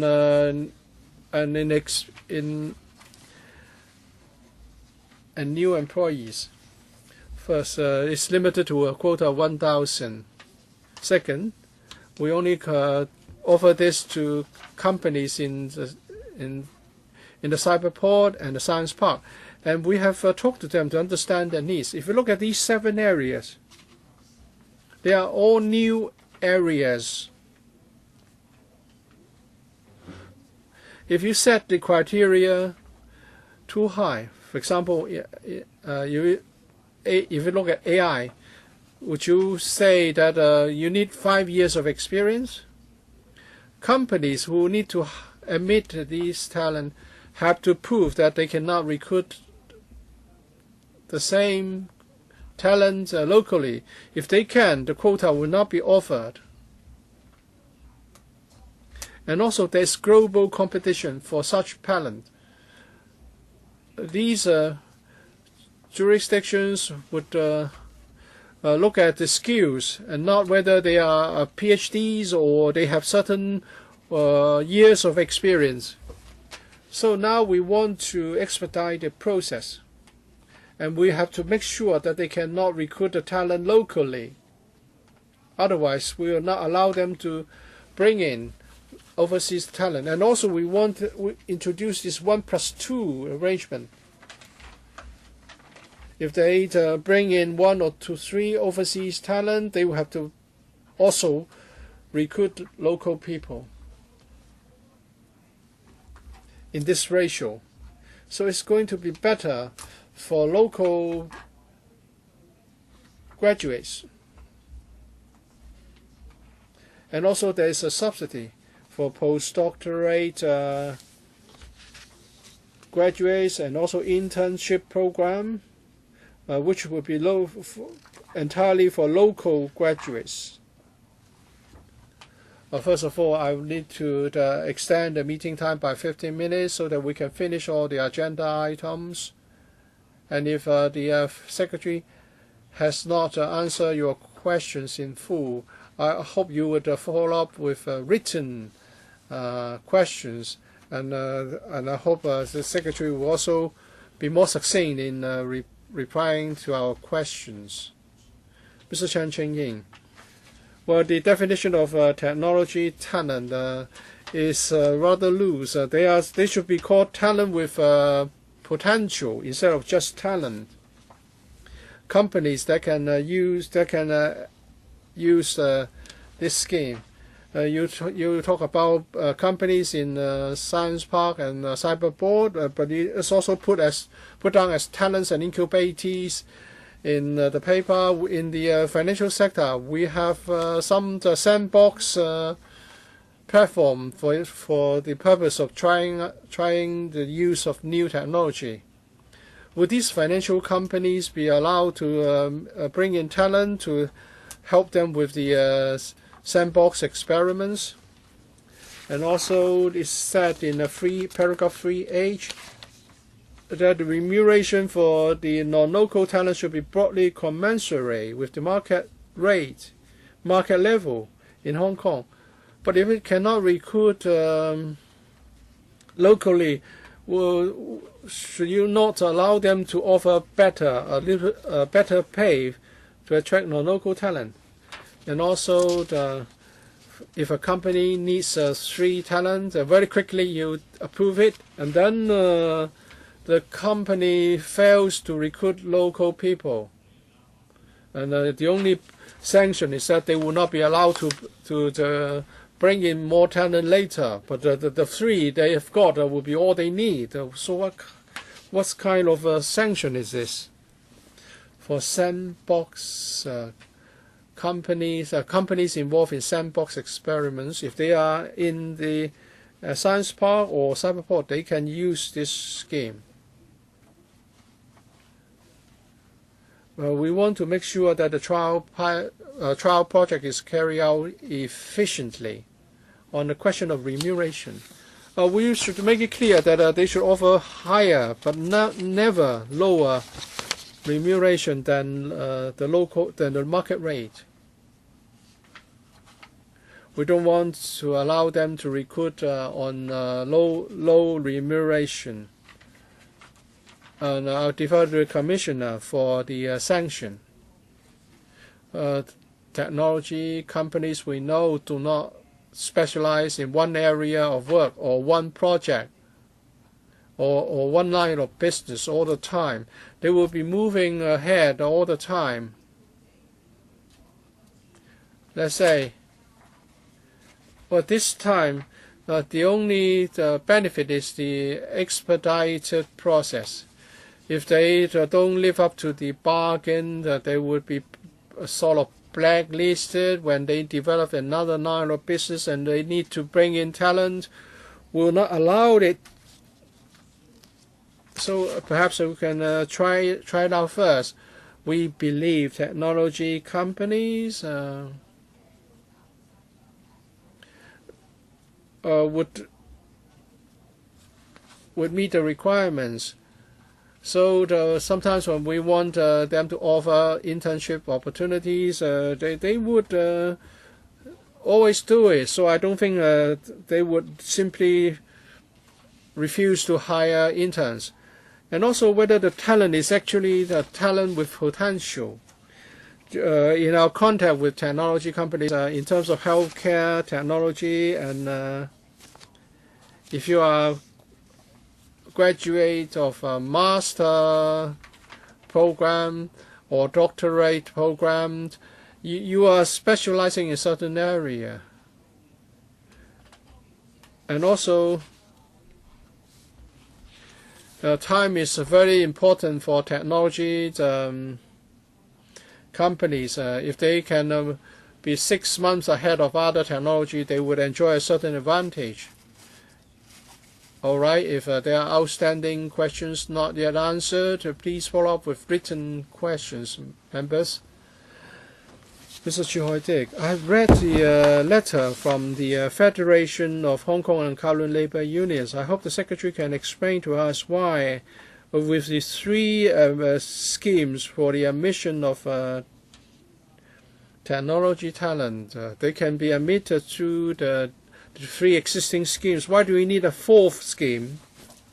And also for the 7 areas covered by the scheme,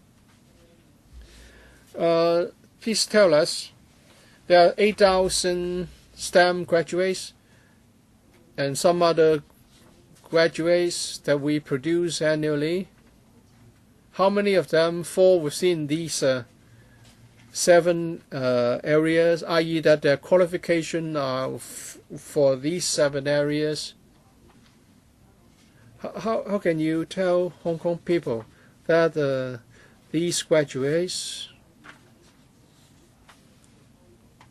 and with the promotion of innovation and technology by the government, these graduates will be able to get jobs from the companies?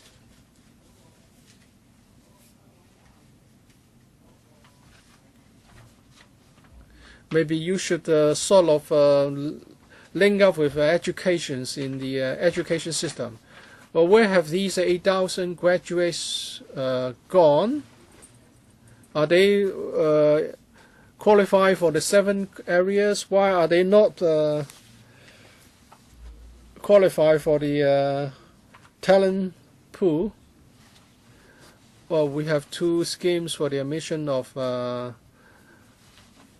professionals. So one for mainland, one for overseas professional, and another one is a qualified admission, qualified migrants, and not for technology talent. The 2 may be applicable. The first 2 may be applicable.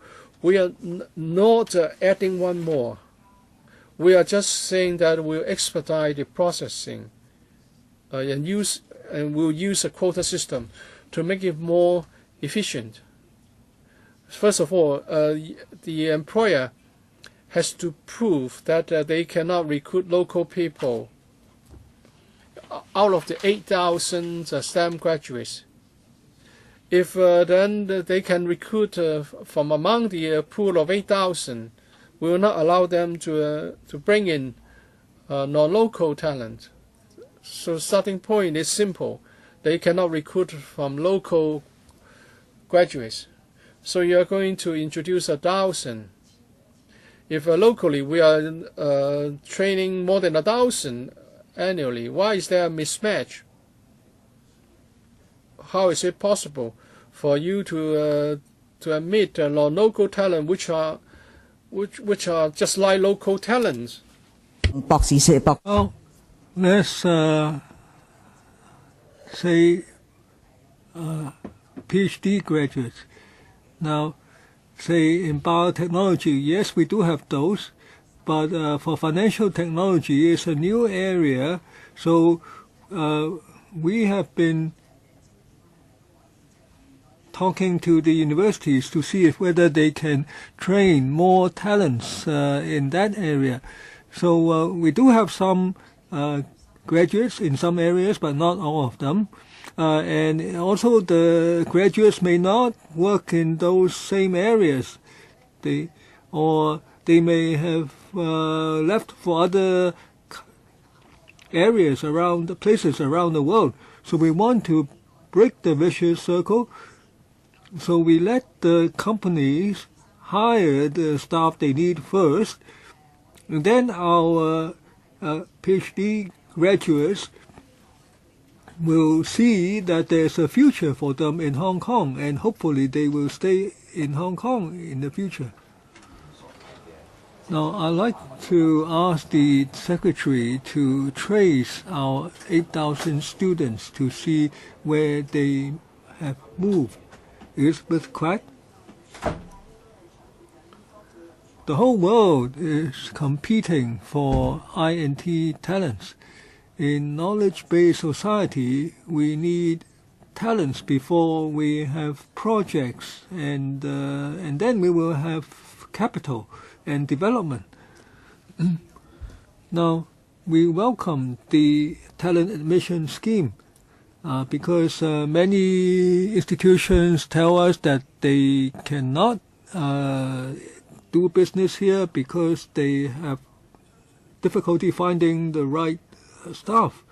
So I hope with these talents we can create a bigger pie, and this will lead to more jobs in Hong Kong.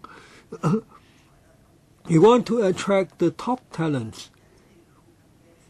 Looking at neighboring cities, they don't just work with an admission scheme, they provide a lot of support. Now, if you engage in a project, the government provides you with funds, they provides you with all sorts of support.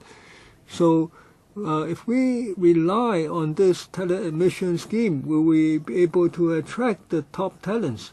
Now, if they merely become employees in Hong Kong, will they stay on?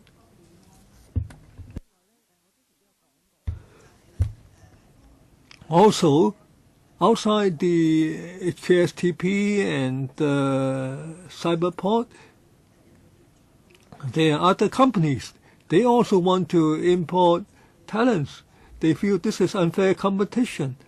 Now, will the incubatees be able to take on so many employees and also talents? Now, some talents and incubatees have developed and they move out. So they become subject to this unfair competition. Now, will you further review and further open up? Will you continue to study the local market? There are many questions here, but I'll try to provide brief answers. Now, you say that we need to provide a lot of incentives to attract them. Now, there are 1,200 companies in Cyberport and HKSTP. Now, if you're talking about Dongguan or Qingyuan, they use all sorts of means to attract new companies. But we do have projects in Hong Kong. We are short of talents, so we are not from the same starting point. Now, in order to be effective within a short time, we have this pilot scheme with the HKSTP and the Cyberport. So, as the Commissioner said, we will have a review in 6 months. If the scheme is successful, we may extend the scheme to companies outside of the STP and Cyberport. But we want to focus first on the companies that we know about. We have done our survey. We know that these companies need about 1,000 staff. So we want to see the fruits of our initiatives before we take the next step. And Cheng, I'd like to follow up on Elizabeth Quack's question. Now, the STP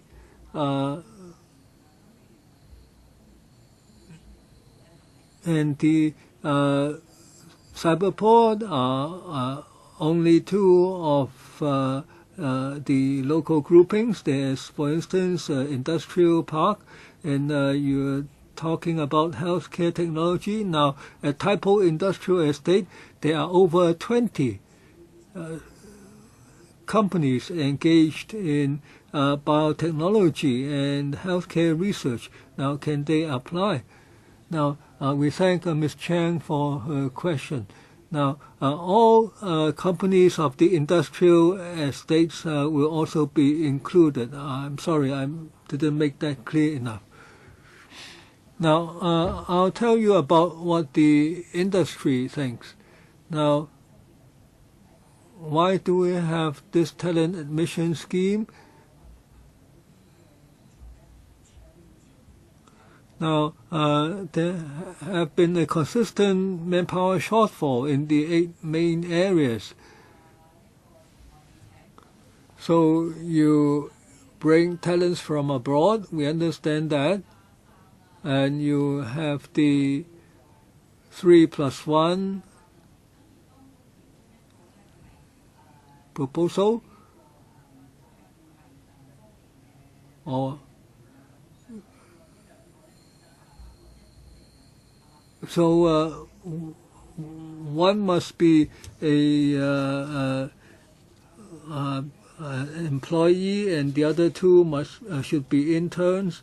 Now, suppose they cannot find these local employees or interns.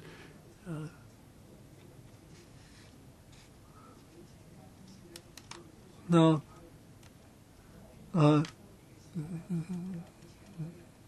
if they cannot find the right staff, we help them to get the staff they need.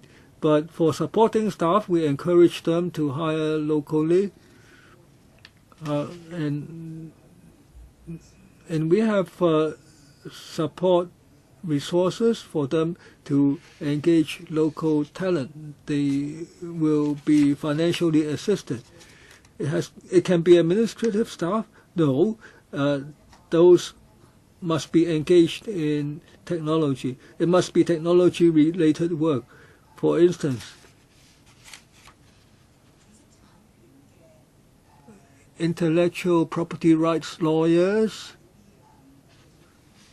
or those who engage in technology transfer. They may not be engaged in scientific research. Now, the 1,000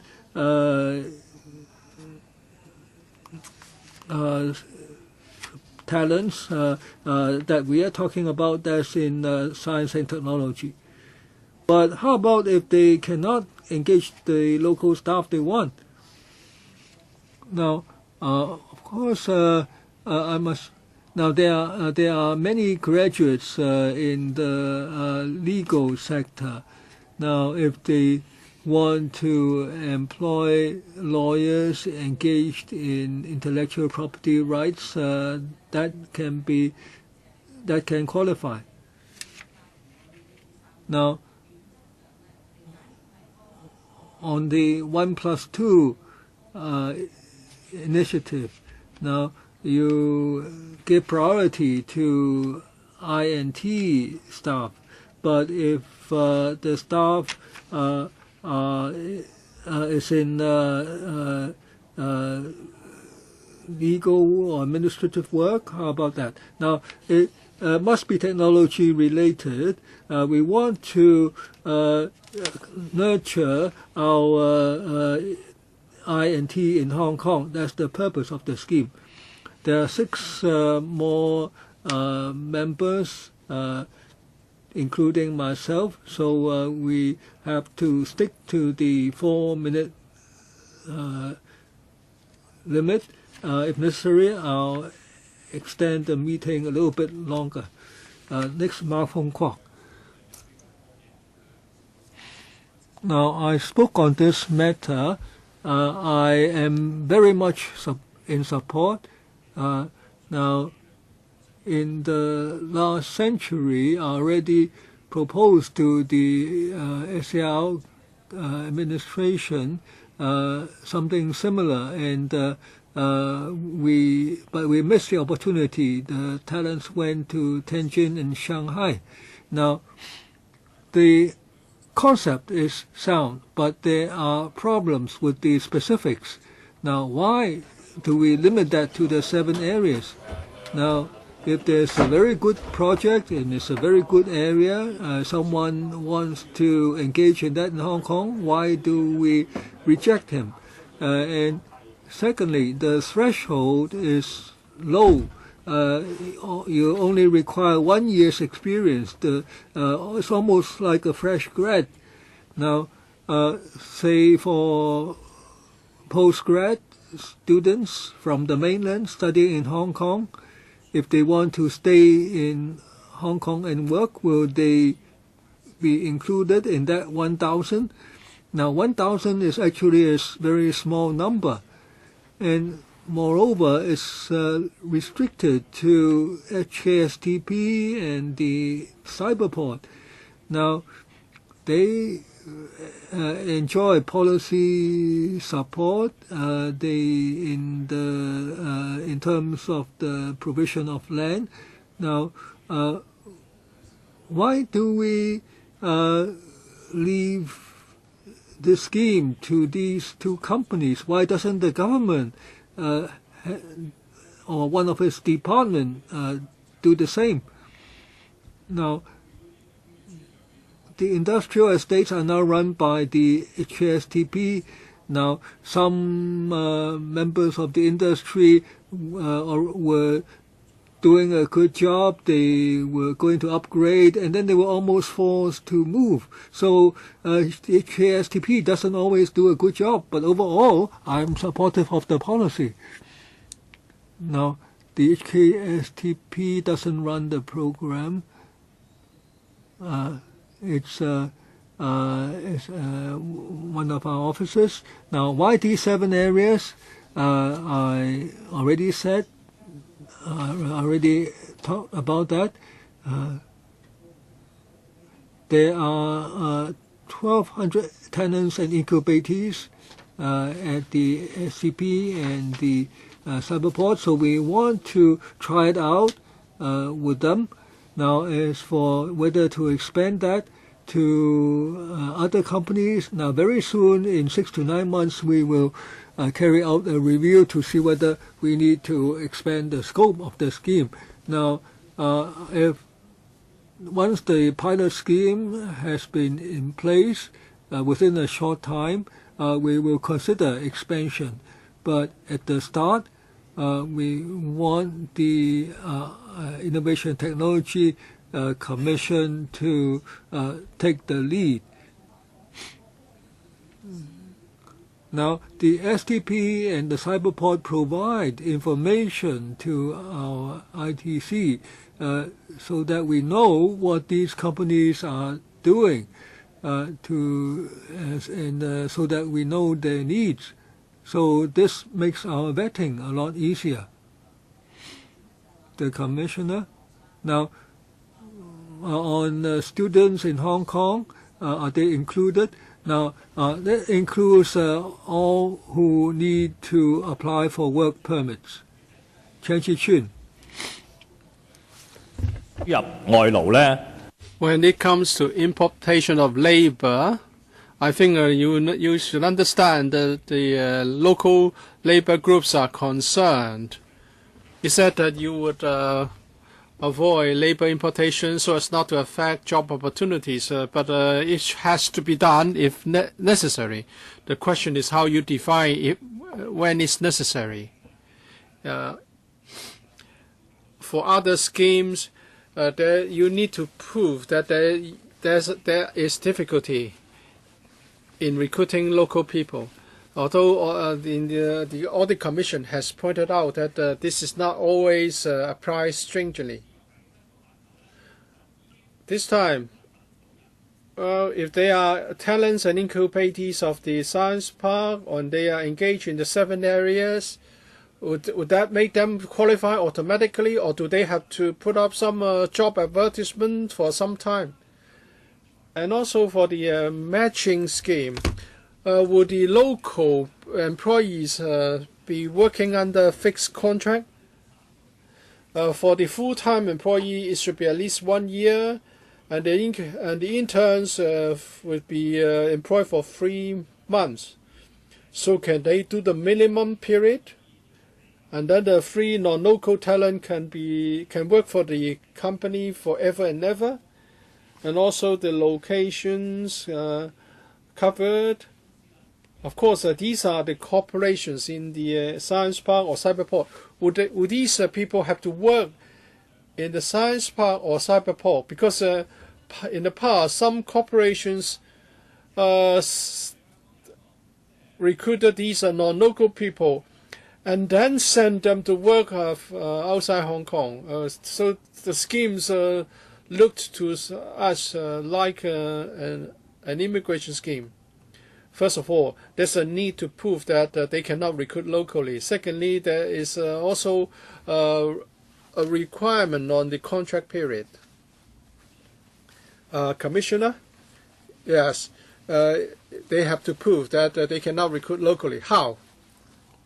Putting up advertisement or putting up some recruitment notices on the website, or they have contacted employment offices of universities. You must be aware that the Audit Commission did point out that in some previous cases there was no proof, or proof could not be adduced. This time we talk about tenants and incubators of the two facilities that we know them. We know whether they are already complaining about difficulty in recruitment.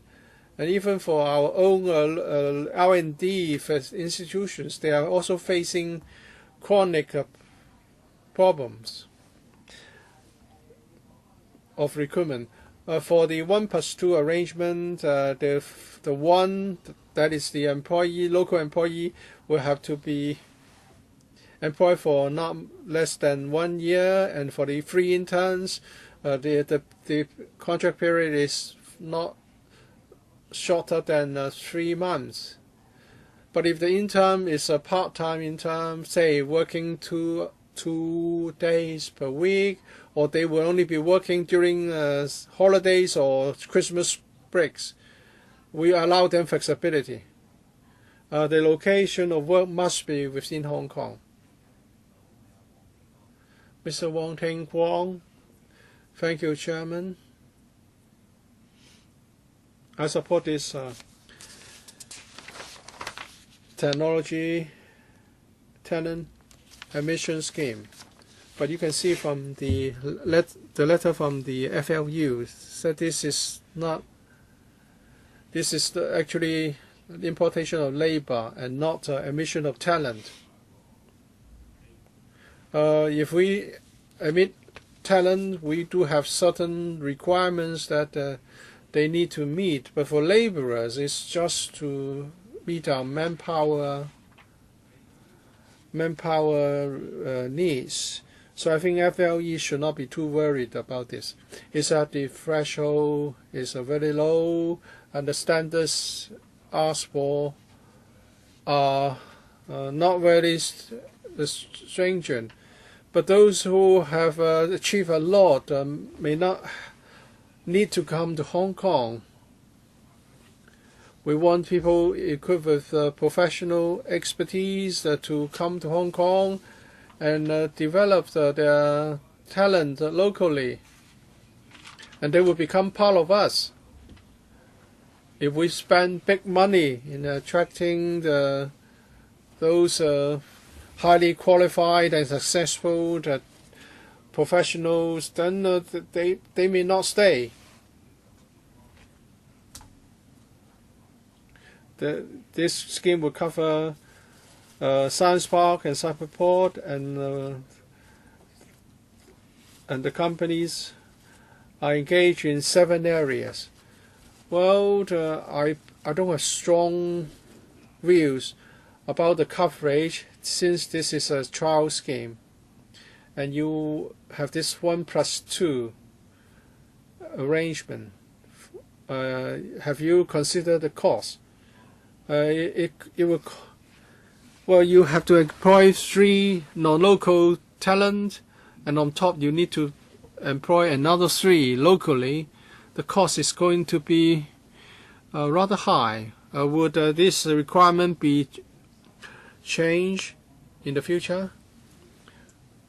Well, when we talk about 1+2, we provide some resources for local redeployment. We have this internship program. So we will support them in the employment of local graduates for up to 2 years. For the 2 interns for 3 months, the cost is limited.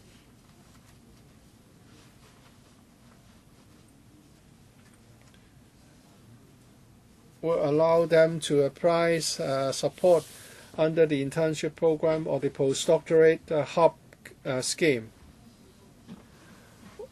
We hope through this pilot scheme, these companies can hire more talent. The price they pay is to hire 1+2 locally, but the subsidy will be provided by the government so that local people can get some training. Well, I don't want the 3 to be just something nominal. If you are talking about new graduates who have no experience, they are not going to have a good time in working for the company, although the government provide a subsidy. Please reconsider. Dr. Lo Wai Kwok, BPA and I myself support this technology talent admission scheme because globally competitiveness is all about innovation and technology, and you need to have talent to be competitive. And our workforce is shrinking. It will only stabilize when we reach 2030. So talent is the biggest worry. If we want to develop innovation and technology, and there's a matching element. If they bring in 3 non-local talent, they need to employ 1 full-time employee and 3 interns locally.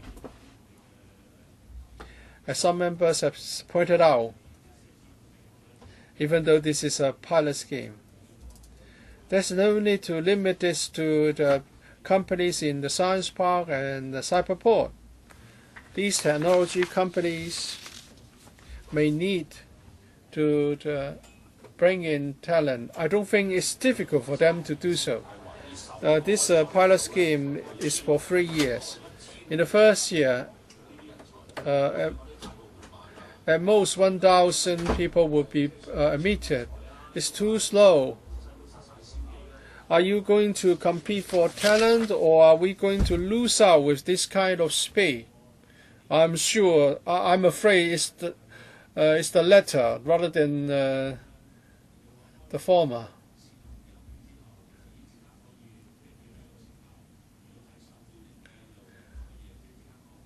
Well, if the pilot scheme proves to be popular, why not expand this immediately? Though it's a snail's pace. If it's a pilot scheme which will last for 3 years and you only take the next step after 3 years. That's just a comment. I don't really have any question for the government. I hope the government will review the arrangement so that more deregulation can be allowed. Mr. Ho Kai-ming, thank you. How would the INT Bureau monitor these non-local talent? How is it going to be done by the INT Bureau? If there's no proper monitoring, some employers will abuse the system. For example, if you may hire some highly qualified software engineer from developing countries, and while working in Hong Kong, they may be just an app developer, but our pay, comparative speaking, is higher than third world country levels. If that's the case, we are not going to attract top-notch talent to Hong Kong. We'll just be bringing in people who just work in Hong Kong. This is not done under the Supplementary Labour Importation Scheme. How can you monitor the system properly? How can you make sure that local people will not lose out due to abuse by the employers? I defer to the Commissioner. It's precisely because of the concern that we are limiting this to talents and incubators of Science Park and Cyberport, because they are known to the management of Science Park and Cyberport. They can just pay a visit and take a look at the operations there. Secondly, are they allowed to bring in talent to work for low-end jobs? No, we limit this to 7 areas. It's very wide in scope. No, they're very narrowly defined. Biotechnology, artificial intelligence. You cannot just bring in any engineering graduate. And the 1-year experience must also be in the specified areas.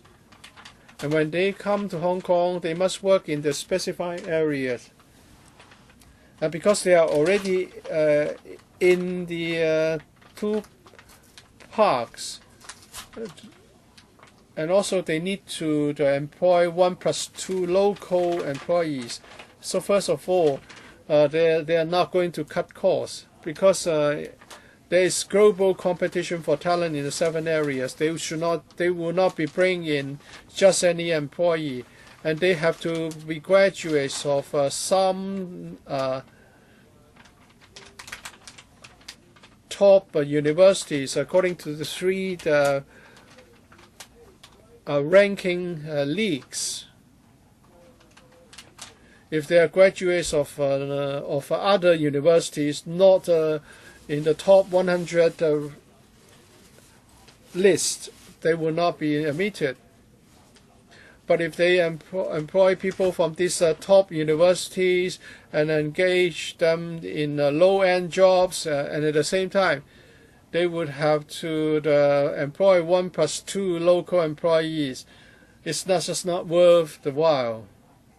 And if they offer low pay, they will not be able to employ anyone qualified. I know you may understand these employers and these companies more because they are already your talents. But can you publish the statistics regularly to inform the public that these talent will not be working in non-specified areas? Now it's my turn. Now, I'm concerned that with the leverage of the 1,000 talents, whether in 1 year's time with the 1+2 arrangement, then we will have 3,000 staff in INT. So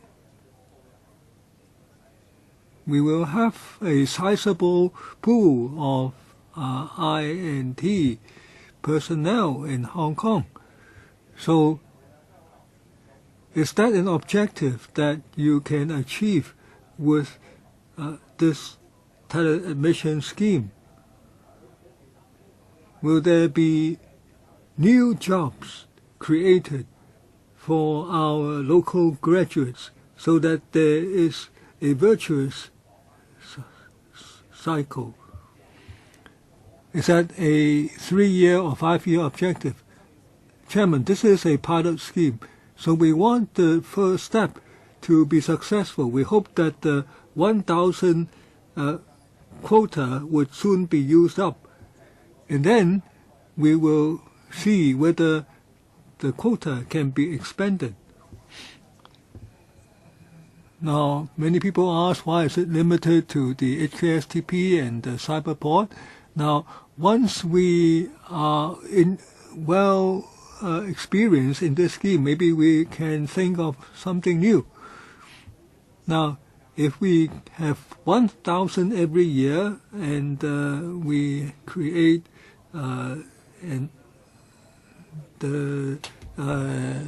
more local jobs, that's our objective.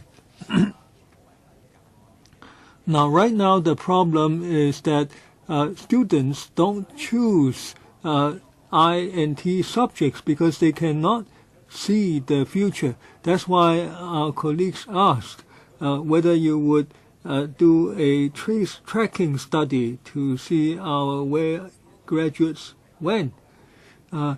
So we need to have a virtuous cycle. Now, the 1,000 places form a lever so that you can grow the local talent pool and grow the local INT jobs. Now, in Israel, they have a population of over 8 million, but 1/3 of them are engaged in INT. It's quite amazing. So you must let society get this message. Now, to my knowledge, in Israel, there are 7 to 8 million population. Now, they engage in serial entrepreneurship. There are about 300,000 plus. This is the critical mass that you are talking about. Now, Hong Kong is not that different. We also want to find that critical mass of 200 to 300,000. So I agree with the leverage concept. But we need a large enough base for this to be successful. Now, there are more failures than successes in INT. Now, you might be tracking where our STEM students went. Maybe you can invite the STEM graduates abroad to come back. Maybe you have this leverage in mind. We need to have a strategy. Otherwise, our students will not work in INT. They will choose finance and so on. Now, so I think we will almost have. We are almost at the end of this meeting. Now, if the Secretary has not been able to answer some of the questions, please provide written answers to our Secretariat. Now, I don't see anyone objecting to the proposals. We hope that you will make good use of this scheme so that this scheme will succeed in building a critical mass by means of leverage. Now, President Xi tells Hong Kong to become a base for INT. We need to achieve that goal through these means. And the project must be in Hong Kong before we can succeed. So there are no AOB, so we end the meeting at this point. Thank you.